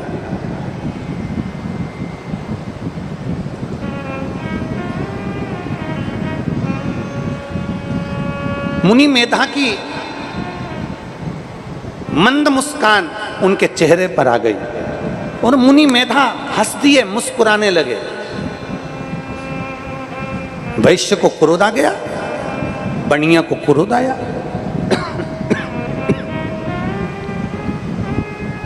और वैश्य को, बनिया को जब गुस्सा आया, क्रोध आया, वैश्य को उसने कहा कि हम तो दुख में पड़े हैं, हम कष्ट में पड़े हैं, हम तकलीफ में पड़े हैं, हम परेशानी में हैं, और ये मुनि मेधा हमें देखकर हंस रहे हैं, हमें देख के मुस्कुरा रहे। मुनि मेधा तुरंत बोले, मैं तुम पर नहीं हंस रहा हूं, मैं तुम्हारे जो कर्म हैं उस पर हंस रहा हूं। क्या कर्म कर दिया हमने? शिव महापुराण की कथा कहती है, मुनि मेधा, राजा सूरत, राजा बीरत और वैश्य की कथा कहती है। मुनि मेधा ने कहा, तुमने अपने राज्य का संचालन सही करा, तुमने अपने राज्य का निराकरण सही करा, तुमने अपने घर का भरण पोषण सही करा, तुमने अपने बच्चों का ध्यान सही रखा, पत्नी बच्चे सबको अच्छा बनाया, पर तुमने एक गलती करी। वैश्य, तू अपनी दुकान पर बैठता था, बनिए तू अपनी दुकान पर बैठता था और दुकान पर बैठकर जो ग्राहक आता था उससे शंकर की और पार्वती की निंदा करा करता था। और सुन राजा सूरत, तू तेरे राज्य को अच्छा चलाता था, तू तेरे राज्य का निर्माण अच्छा करता था, पर तू एक काम गलत करता था। तू जब 4 लोगों में बैठता था तब शंकर और पार्वती की निंदा किया करता था। तेरे पास कोई काम नहीं था, तेरा राज्य अच्छा था, तेरी सत्ता अच्छी थी, तेरा वैभव अच्छा था, तेरी दुकान अच्छी थी, तेरा व्यापार अच्छा था, तेरा परिवार अच्छा था, बस एक काम बुरा था कि तू शिव और पार्वती की निंदा करते थे। शंकर पार्वती की निंदा करने वाला कभी जिंदगी में सुख नहीं भोग सकता, उसको धक्के खाना ही पड़ता, उसको धक्के खाना ही पड़ते, उसको जिंदगी में सारे धक्के खाने को मिलते हैं, संपूर्ण जीवन में वो दुख झेलता है। दुनिया के लोगों को लगे कि निंदा करने वाले तो फलते फूलते हैं, दुनिया के लोगों को लगे कि निंदा करने वाले तो बहुत आगे बढ़ते हैं, दुनिया को लोगों को लगे कि हमारा पड़ोसी शंकर जी की निंदा करता रहता है, लोटा भर के जल चढ़ाने कभी नहीं जाता, हमेशा बुरा बोलता रहता शिव जी को, उसके बाद भी फल रहा है, उसके बाद भी उन्नति कर रहा है, उसके बाद भी उसकी तरक्की हो रही है। भूल जाओ, भूल जाओ, ये बात अपने मन से निकाल दो, ये बात अपने चित्त से निकाल दो। कर्म का भोग तो भोगना पड़ेगा, दुख तो आएगा, और वो दुख केवल अकेले को नहीं आएगा, वो दुख संपूर्ण जितने उसके परिवार वाले हैं उनको भी भोगना पड़ता है। हमारे दुख का कारण क्या है? कहा भगवान शंकर की धर्म पत्नी माता पार्वती जो दुर्गा कहलाती हैं, जगज्जननी जगदम्बा अम्बा कहलाती हैं, जगतधात्री दुर्गा भवानी कहलाती हैं, जो माँ अम्बा कहलाती है, माँ जगदम्बा कहलाती है, माँ बमलेश्वरी कहलाती है, माँ चामुंडा कहलाती है, माँ गंगई कहलाती है। वो देवी कोई साधारण नहीं होती, उसके माया में जो फंस गया वो गया, उसकी माया में भ्रमित कर दिया जाता। मुनि मेधा ने दोनों को एक चरित्र सुनाया। सुनो, मैं तुम्हें एक चरित्र सुनाता हूँ। एक बार भगवान विष्णु सो रहे थे, विश्राम कर रहे थे, और उनके कान के मेल से तो असुर प्रकट हो गए, मधुकेटा।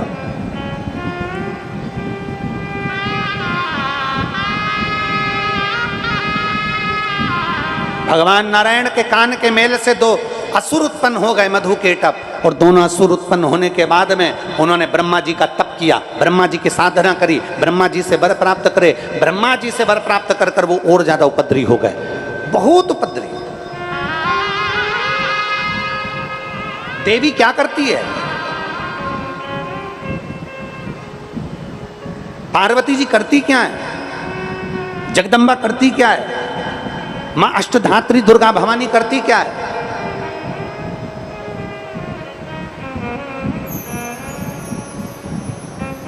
वो चरित्र बता रहे हैं मुनि मेधा। दोनों असुर प्रबल थे, देवता भी उनको जीत नहीं पा रहे थे, देवता जीत नहीं पा रहे थे। सारे देवताओं ने मिलकर माता पार्वती के पास में पहुंचे। मां जगतजननी से विनय करी, मां कुछ कृपा करिए। पार्वती जी ने पूछा हुआ क्या? 33 कोटि देवताओं को आया हुआ जानकर पार्वती जी पूछती हैं, बात क्या है, क्या हुआ? मां, मधु और केटप जी दो असुर परेशान करके रख दिए हैं, आप कुछ कृपा करिए। मां जगतजननी कुछ करुणा करिए, कुछ करुणा करिए।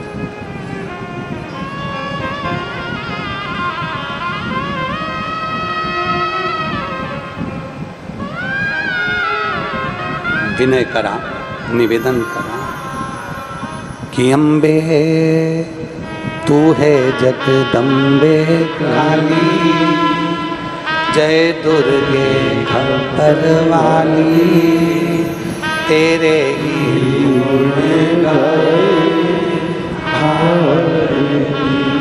ओ मैया हम सब तारे तेरी, तेरे भक्त जनों पर माता बीड़ पड़ी है भाई, और दानव दल पर टूट पड़ो माँ, दानव दल पर टूट पड़ो माँ, करके सिंह सो सिंहों से तू बलशाली, अष्टभुजा दुखियों के दुखड़े ओ मैया हम सब उतारे तेरी,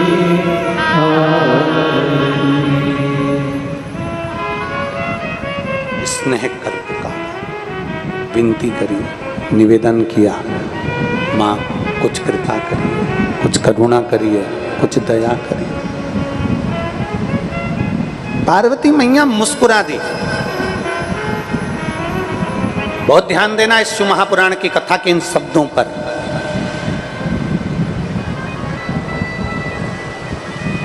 वैश्य दुखी, राजा सूरत दुखी, मुनि मेधा मुस्कुरा रहे थे।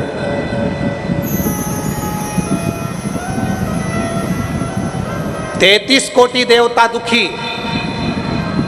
सब पुकार रहे हैं मां दुर्गा भवानी को, जगदम्बा को। पार्वती जी मुस्कुरा रही। कभी राम जी के मंदिर गए हो? अरे बोलो तो जम के। देवी जी के मंदिर गए हो? नवरात्रि में देवी जी की पूजन करते हो? कभी नारायण के मंदिर, राम मंदिर, कृष्ण मंदिर, देवी के मंदिर, लक्ष्मी के मंदिर, माता सत्यनारायण भगवान के मंदिर, कभी कृष्ण कन्हैया राधा रानी के मंदिर, कभी राम सीता जी के मंदिर, कभी दुर्गा भवानी के मंदिर, कभी जाकर दर्शन करना। किसी भी देवता की मूर्ति तुमको रोती हुई नहीं मिलेगी। किसी भी देवता की मूर्ति रोती हुई नहीं मिलेगी। तुम्हारे घर में अगर लड्डू गोपाल भी है ना, तुम्हारे घर में अगर ठाकुर जी भी विराजमान हैं, तुम्हारे घर में देवी जी का फोटो भी है, मूर्ति भी है, चित्र भी है, तो दर्शन करना। उनका चित्र, उनका फोटो, उनकी मूर्ति हमेशा मुस्कुराती हुई मिलती है। क्यों?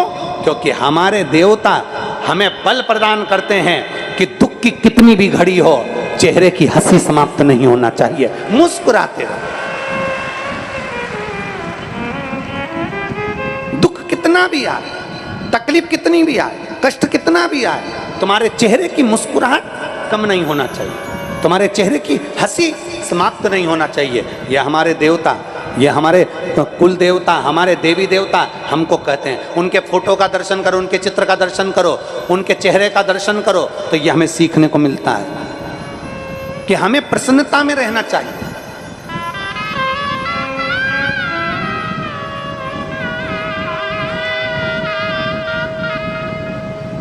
अपनी जिंदगी प्रसन्नता में जीना चाहिए। रुलाने के लिए तो पूरा जीवन पड़ा है। मेरे राम जी महाराज का जब प्राकट्य हुआ तो माता कौशल्या जी राम जी को रुला रही थी। माता कौशल्या जी कह रही हैं, माता पुनि बोली सोमति डोली, तजऊ तात यह रूपा, की जैसी सुलीला अति प्रियशीला, यह सुख परम अनुपा। माता कौशल्या जी कह रही हैं, सुनी बचन सुजाना, रोदन ठाना, होई बालक सुरभूपा। माता कौशल्या जी कह रही हैं, सुनी बचन सुजाना, रोदन। माता कौशल्या जी कह रही हैं राम जी से, पृथ्वी पर जन्म लिया है, मृत्यु लोक में आए हो। कौशल्या जी राम जी से कह रही हैं रोइए।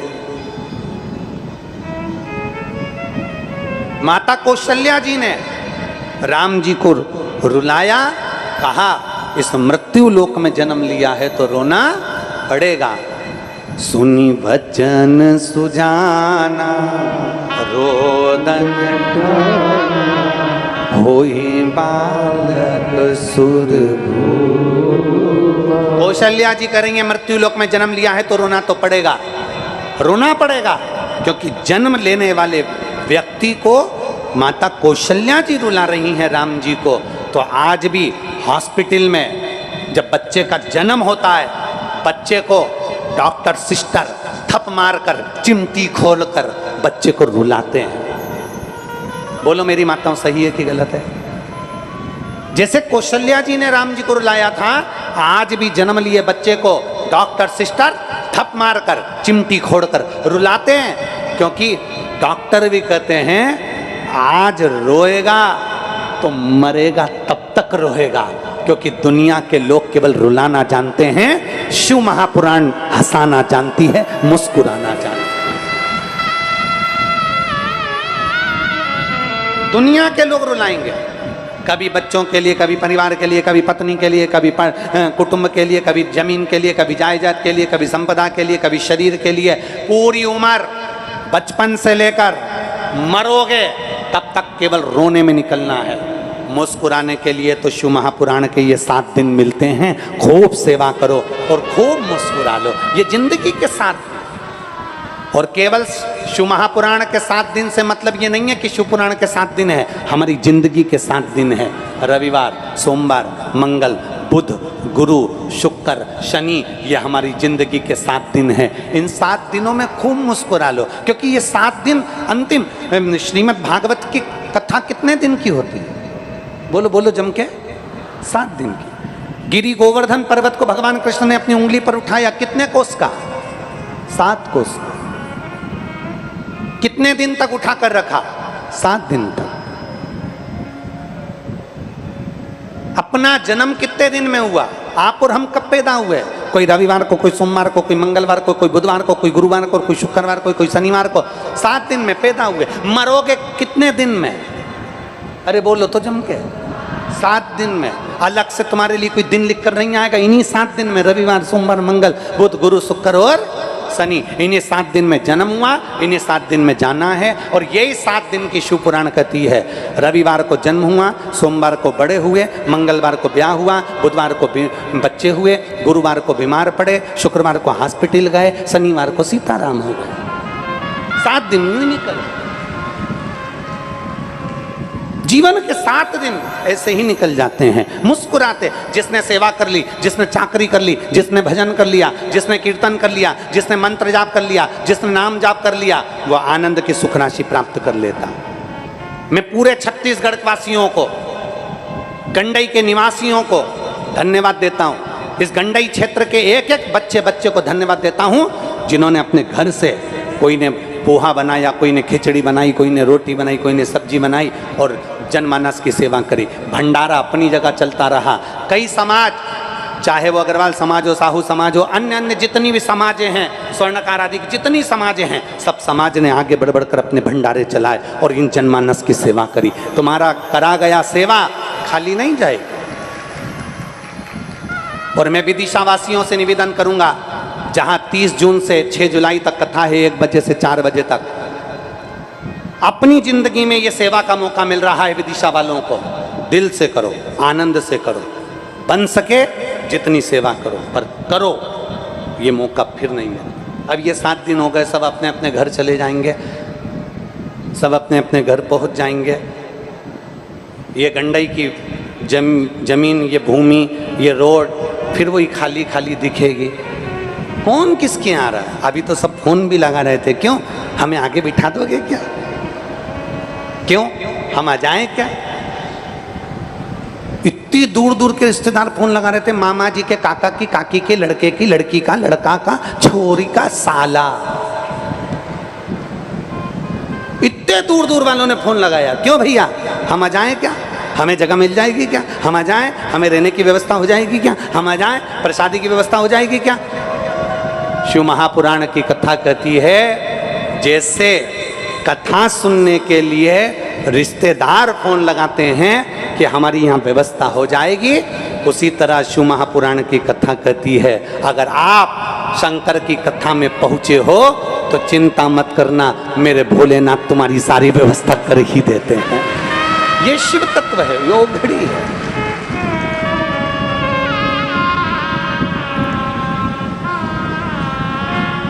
और महाराज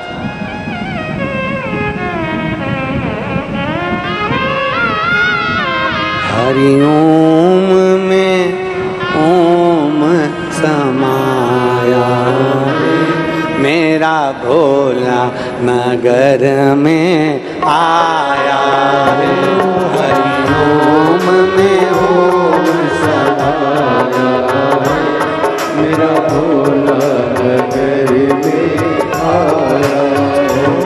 हरि ओम में ओम समाया है, मेरा भोला नगर में आया है। हरि ओम में ओम समाया है, मेरा भोला नगर में आया है।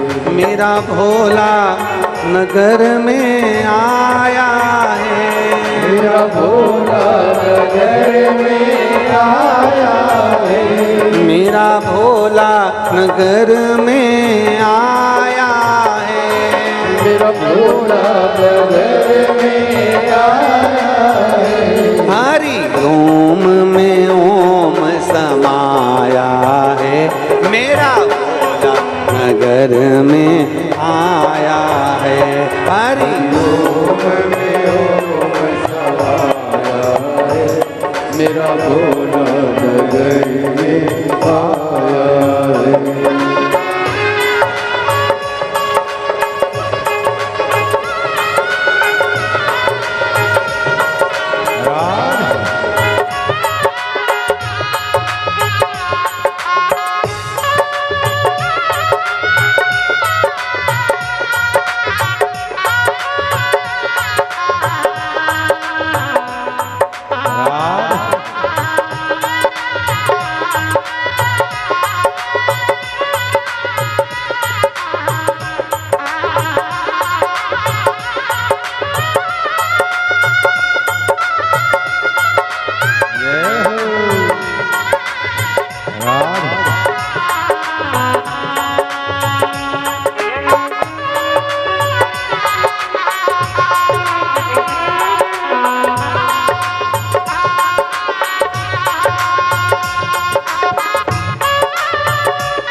पे चंदा है, मेरे भोले के मस्तक पे चंदा है, ओ मेरे भोले के मस्तक पे चंदा है, मेरे भोले के मस्तक पे चंदा है, चंदा में ओम समाया है, चंदा में ओम समाया है, मेरा भोला नगर में आया है, चंदा में ओम समाया है, मेरा भोला नगर में आया है, मेरा भोला नगर में आया है, मेरा भोला नगर में आया है, ओ मेरा भोला नगर में आया है, मेरा भोला नगर में आया है,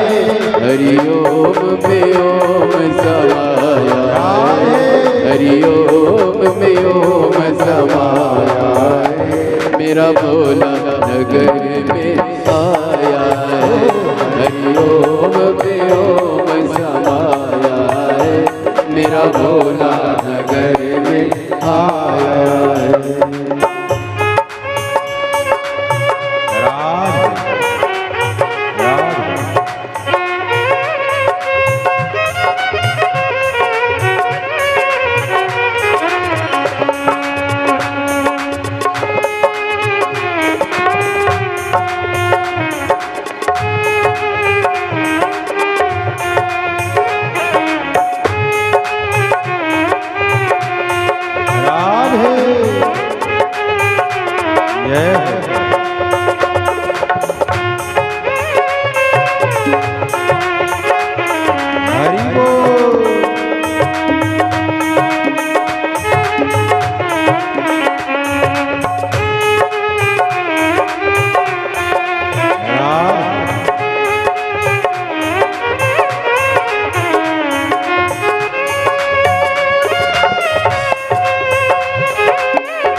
के हाथों में डमरू है, मेरे भोले के हाथों में डमरू है, ओ मेरे भोले के हाथों में डमरू है, मेरे भोले के हाथों में डमरू है, डमरू में डमरू में डमरू में ओम समाया है, मेरा भोला नगर में आया है, डमरू में ओम समाया है, मेरा भोला नगर में आया है, हरि ओम में ओम समाया है, मेरा भोला नगर में आया है, हरि ओम में ओम समाया है, मेरा भोला नगर में आया है, मेरा भोला गंडई में आया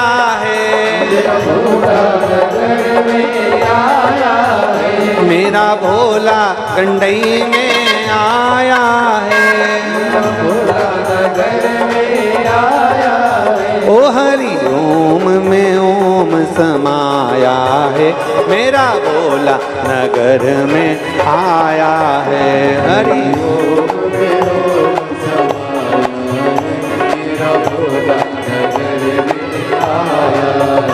मेरा भोला नगर में आया है, मेरा भोला नगर में आया। हार हार अपने स्थान पर बैठकर भगवान शिव जी से अपने मन की बात बड़े भाव के साथ। आज कथा का विराम दिवस है, कुछ ही देर बाद कथा विराम की ओर जा रही है। दिल से बाबा से प्रार्थना कर लो, क्योंकि बहुत दूर दूर से आप लोग आए हो।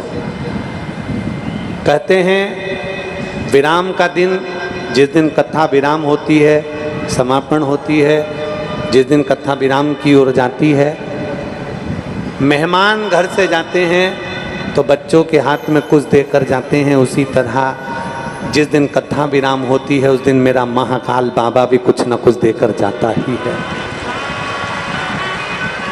दिल से प्रार्थना करो। श्री शिवा नमस्तु, श्री शिवा नमस्तु, श्री शिवा नमस्तु, श्री शिवा नमस्तु, श्री शिवा नमस्तु। भोला सब दुख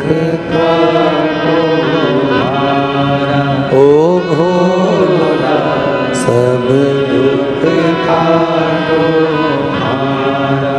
शिव शंकर जपते माला, भोले बाबा जपते माला, भोला सब दुख काटो मारा, ओ भोला सब दुख काटो मारा।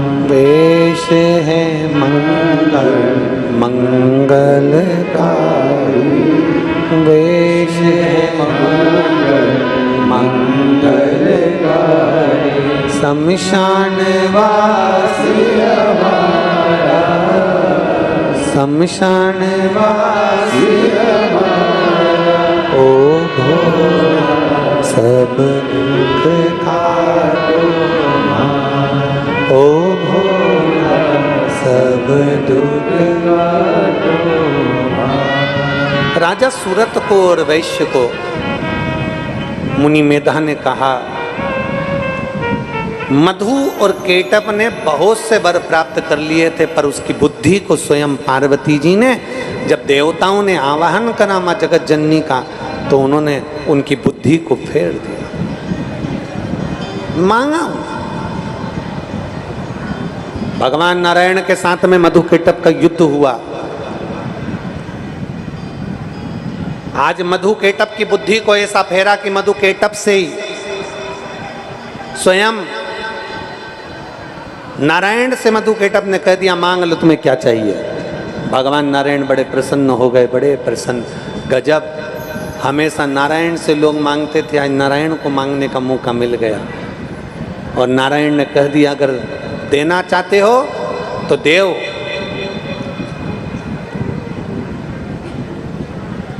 तुम दोनों के प्राण मेरे हाथ से छूटे, मैं तुम्हारा संहार करूं, मेरे हाथ से तुम्हारी मृत्यु हो। मधु केटप ने कहा, हम आपके हाथ से मरेंगे, पर शर्त एक है, जल में ना मरे, सूखे स्थान पर थल पर मरे।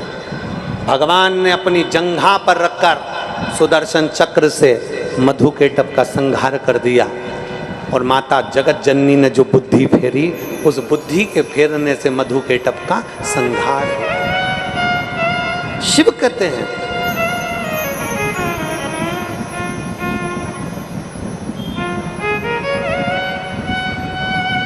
भगवान शंकर काशी में मां जगत जननी पार्वती से कहते हैं, सुनो जगत जननी, हे जगदम्बा पार्वती सुनो, तुम्हारा और मेरा नाम जब संसार का कोई मनुष्य लेता है, संसार सागर से मुक्त होकर कैलाश धाम में जाकर विराजमान होता है। बोल दुर्गा महारानी की, कमलेश्वरी माता की, गंगई माता की। ये एक भगवान शंकर के साथ में माँ जगतजननी का नाम लेकर, उमा महेश का नाम लेकर, शिव पार्वती का नाम लेकर संपूर्ण जीव सुख को पा जाता है, संपूर्ण। आगे वर्णन आया, चंचुला देवी भगवान शिव से कह रही हैं, चंचुला देवी ईश्वर जी से कहती हैं, मुझे मेरे पति की मुक्ति है तो भगवान कोई ऐसा चरित्र श्रवण कराया जाए जिससे मेरे पति की मुक्ति हो जाए। तुमरुका जी ने बड़े भाव के साथ में 12 ज्योतिर्लिंग का स्मरण कराया। प्रथम सोमनाथ जी का वर्णन किया। चंद्र को काया रोग हो गया था। चंद्र के काया के रोग को समाप्त भगवान शिव ने किया तो भगवान देवाधिदेव महादेव का नाम सोमेश्वर महादेव पड़ गया। बोल सोमनाथ भगवान की जय। फिर अगला वर्णन आया श्री मल्लिकार्जुन। षडानंद कार्तिकेय रुष्ट होकर चले गए थे। भगवान शंकर पार्वती जी ने, महादेव बाबा ने जाकर माता पार्वती के साथ में षडानंद कार्तिकेय जी को मनाया, स्वयं मल्लिकार्जुन के रूप में विराजमान हुआ। अगला वर्णन आया है, महाकाल दूषण नाम के राक्षस का संहार करने के लिए भगवान शिव कालाधिपति बनकर विराजमान हुए और शिव जी का नाम महाकालेश्वर पड़ गया। फिर अगला वर्णन आया है ओमकारेश्वर। विंध्य नामक पर्वत ने तप कर कर भगवान शंकर को विंध्य पर्वत पर विराजमान किया और ओम का नाद कर कर भगवान शिव प्रकट हुए तो ओमकारेश्वर कहलाए। फिर अगला वर्णन आया है केदारनाथ। नर नारायण ने तप कर कर भगवान शिव को प्राप्त किया, केदारेश्वर के रूप में विराजमान। अगला वर्णन है भीमाशंकर। कुंभकर्ण के पुत्र भीम का संहार भगवान शिव ने किया तो शंकर जी का नाम भीमा शंकर पड़ गया। अगला वर्णन है काशी विश्वनाथ। मनु शत्रुपा के तप करने से भगवान शंकर काशी में विराजमान होते हैं। अगला वर्णन है फिर त्र्यंबकेश्वर। गौतम बाबा पर गौ हत्या का दोष लगा तब ब्रह्मा विष्णु महेश छोटे छोटे लिंग स्वरूप में यहाँ प्रकट होकर गौतम बाबा को आनंद सुख प्रदान करते हैं। माहिल्या के कहने पर पधारते हैं और त्र्यंबकेश्वर बाबा के रूप में विराजमान होते हैं। अगला वर्णन आता है वैद्यनाथ जी का। रावण भगवान शिव को लेकर जा रहे थे, वजन सहन ना कर पाए तो भूमि पर रखा और बाबा वैद्यनाथ के रूप में विराजमान हो गए, जिसको दुनिया के लोग बाबा धाम के नाम से जानते हैं। फिर अगला वर्णन आया है नागेश्वर। दारुक नाम के राक्षस के संहार के लिए भगवान शिव प्रकट हुए। फिर वर्णन आया है रामेश्वरम। भगवान राम लंका पर चढ़ाई करने के लिए, रावण को मारने के लिए भगवान शंकर की आराधना कर कर शिवलिंग की स्थापना कर कर जाते हैं, रामेश्वर के रूप में विराजमान होते हैं। अगला वर्णन आता है कृष्णेश्वर। सुधर्म नाम के ब्राह्मण की धर्म पत्नी घूष्मा ने अपना बेटा सुदेहा को दे दिया था। सुदेहा ने उस बेटे के टुकड़े कर कर तालाब में फेंक दिए थे। भगवान शंकर की कृपा से घूष्मा का बेटा वापिस जीवित होकर प्राप्त हुआ था। शिव जी कृष्णेश्वर के रूप में विराजमान हुए। बोल कृष्णेश्वर महादेव की। भगवान तुमरुका जी 12 ज्योतिर्लिंग का चरित्र श्रवण कराते हैं और बाबा का पवित्र चरित्र सुनकर, भगवान देवाधिदेव महादेव का पवित्र चरित्र श्रवण कर कर चंचुला देवी का पति बिंदु प्रेत योनि से मुक्त हो जाता है। चंचुला देवी अखंड सौभाग्यवती धारण कर लेती है रूप और अपने पति के लोक को चली जाती है। भगवान देवादिदेव महादेव अपने मस्तक से जटा में से बेलपत्र उतार कर शिव महापुराण को समर्पित करते हैं और भगवान शिव कहते हैं, सुनो तुम रुका जी, ये शिव महापुराण की पोथी जहां रखाएगी, शिव महापुराण जहां होगी, मैं 12 ज्योतिर्लिंग छोड़कर, कैलाश छोड़कर, जहां शिव पुराण की कथा होगी 7 दिन के लिए मैं वहीं पर विराजमान हो जाऊंगा। जो दिल से, हृदय से, भाव से, प्रेम से इस पवित्र शिव महापुराण की कथा को श्रवण करता है, सुनता है, धारण करता है, अपने जीवन में उतारता है, शिव कहते हैं मैं उसका कल्याण करता हूं। बहुत बहुत साधुवाद के पात्र हैं आप सब। माँ गंगई के रहने वाले, गंडई छत्तीसगढ़ के रहनिवासी, जिनको ये 7 दिन शिव महापुराण की कथा सेवा का मौका, खूब प्रेम से भगवान की अविरल भक्ति प्राप्त करने का मौका मिला। बहुत बहुत साधुवाद के बाद, और तेरी कृपा बिना न हिले एक भी। मैं संपूर्ण गंडई वासियों को बहुत बहुत साधुवाद देता हूँ। मैं गोयल परिवार को धन्यवाद देता हूँ, जिस गोयल परिवार ने आगे बढ़कर सबको साथ लेकर, सबके साथ मिलकर ये पवित्र शिव महापुराण की कथा यहाँ आयोजित करी। एक बार जोरदार ताली बजाकर सभी के लिए बहुत बहुत साधुवाद। और देखिए, जो आगे रहता है ना, उसको बहुत सुनना पड़ता है, ये भी याद रखना।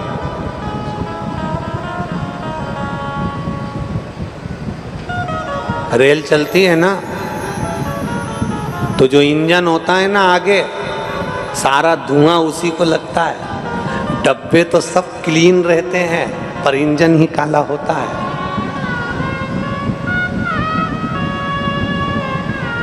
कई लोग कथा होने के बाद में हर जगह पर कई लोग कहते हैं, हम आए थे, तुमने हमारा सम्मान नहीं करा, हम आए थे, हमें बैठने की जगह नहीं दी, हम आए थे, तुमने हमारे साथ ऐसा कर दिया, हम आए थे, तुमने वैसा कर दिया ना। शिव महापुराण की कथा होने के बाद तुम्हारे मुख पर एक भी शब्द नहीं होना चाहिए, बल्कि दुनिया के लोगों को कहना चाहिए कि गंडई में एक बार फिर शिव महापुराण की कथा होना चाहिए।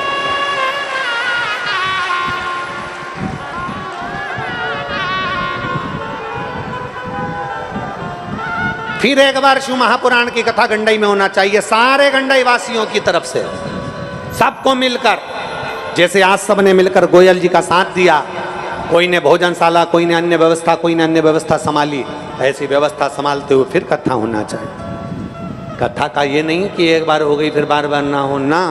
बाबा से प्रार्थना करो, बाबा तू देते रहना, हम शिव महापुराण की कथा करवाते रहें, ऐसी कृपा करते रहें।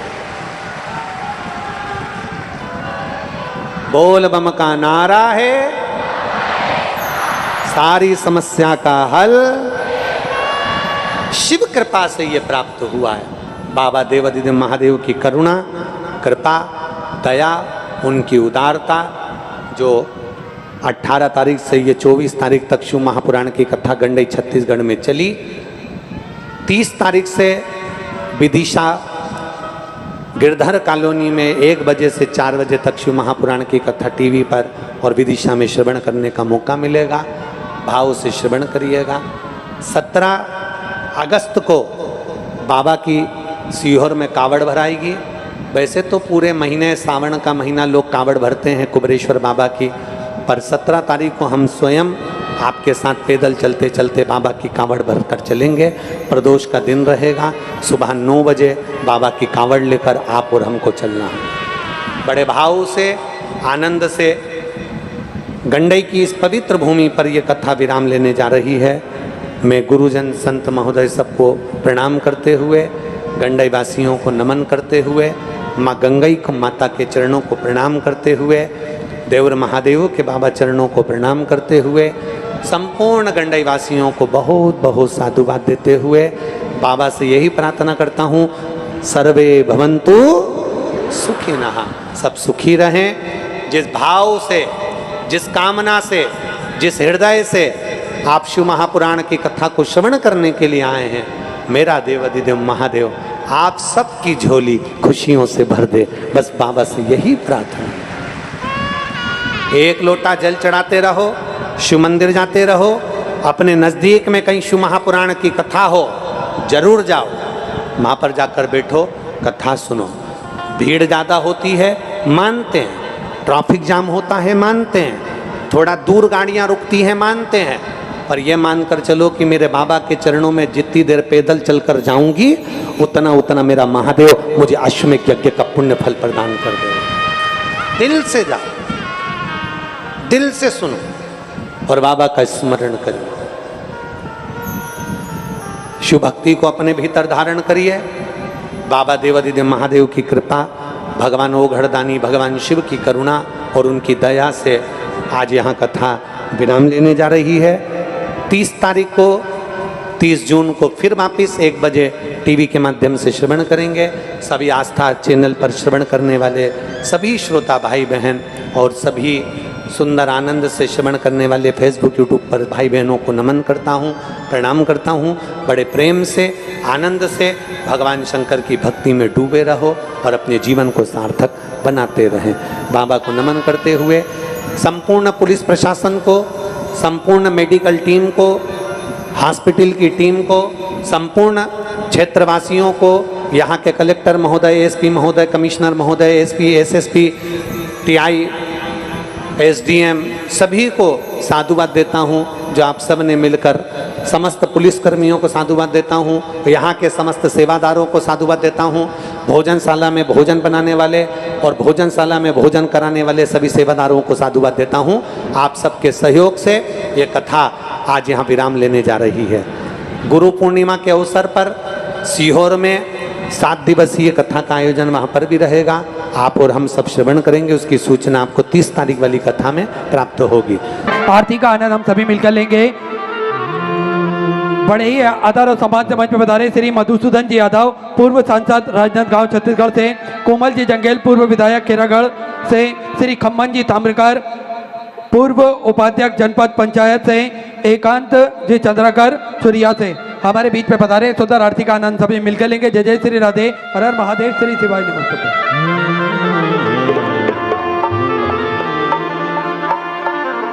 जय शिव ओंकारा, भोले भज शिव ओंकारा, ब्रह्मा विष्णु सदा शिव, भोले भोलेनाथ महादेव, हरे रागे नारा, हरे हरे हरे महादेव, मैं कानन चतुरानन पंचानन राधे, भोले पंचानन राधे,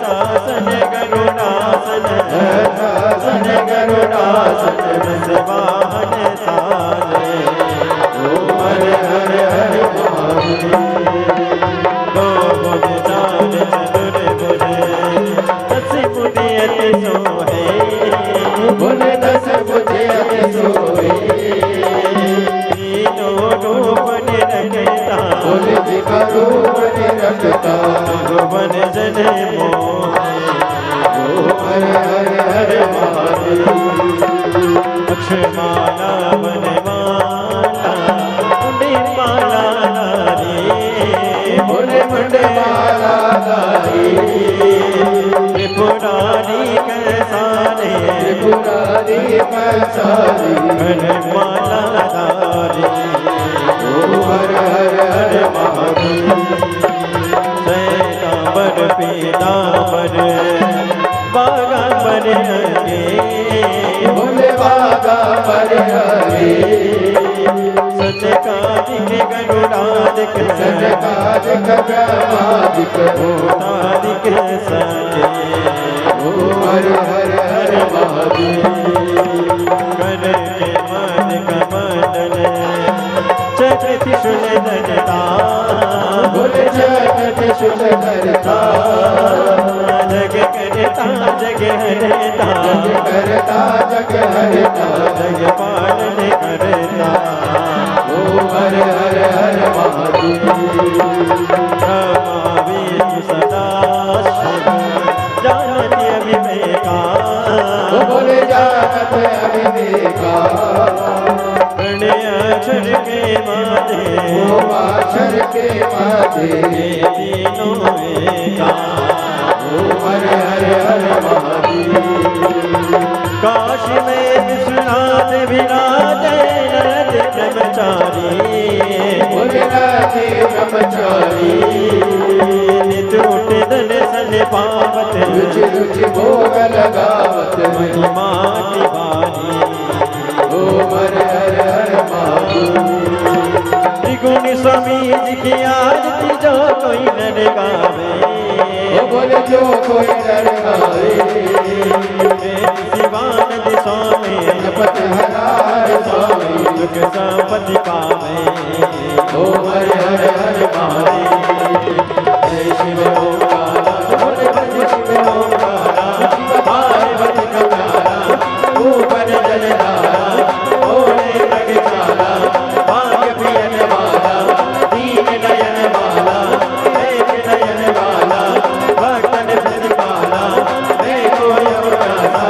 ब्रह्मा विष्णु सदा शिव बोले भोलेनाथ महाशिव हरे राधे तारा ओ हरे हरे हरे महादेव बोले बोलम गणावतारा साधु साधु के ध्यान सदा वसरम विद्यानंद रे भवम भवानी सैतम नमामि अच्युतम केशवम नारायण कृष्णो नमो वासुदेवम श्रीधरो माधवम गोपिका वंदनम जानकी नायक श्री राम हरे राम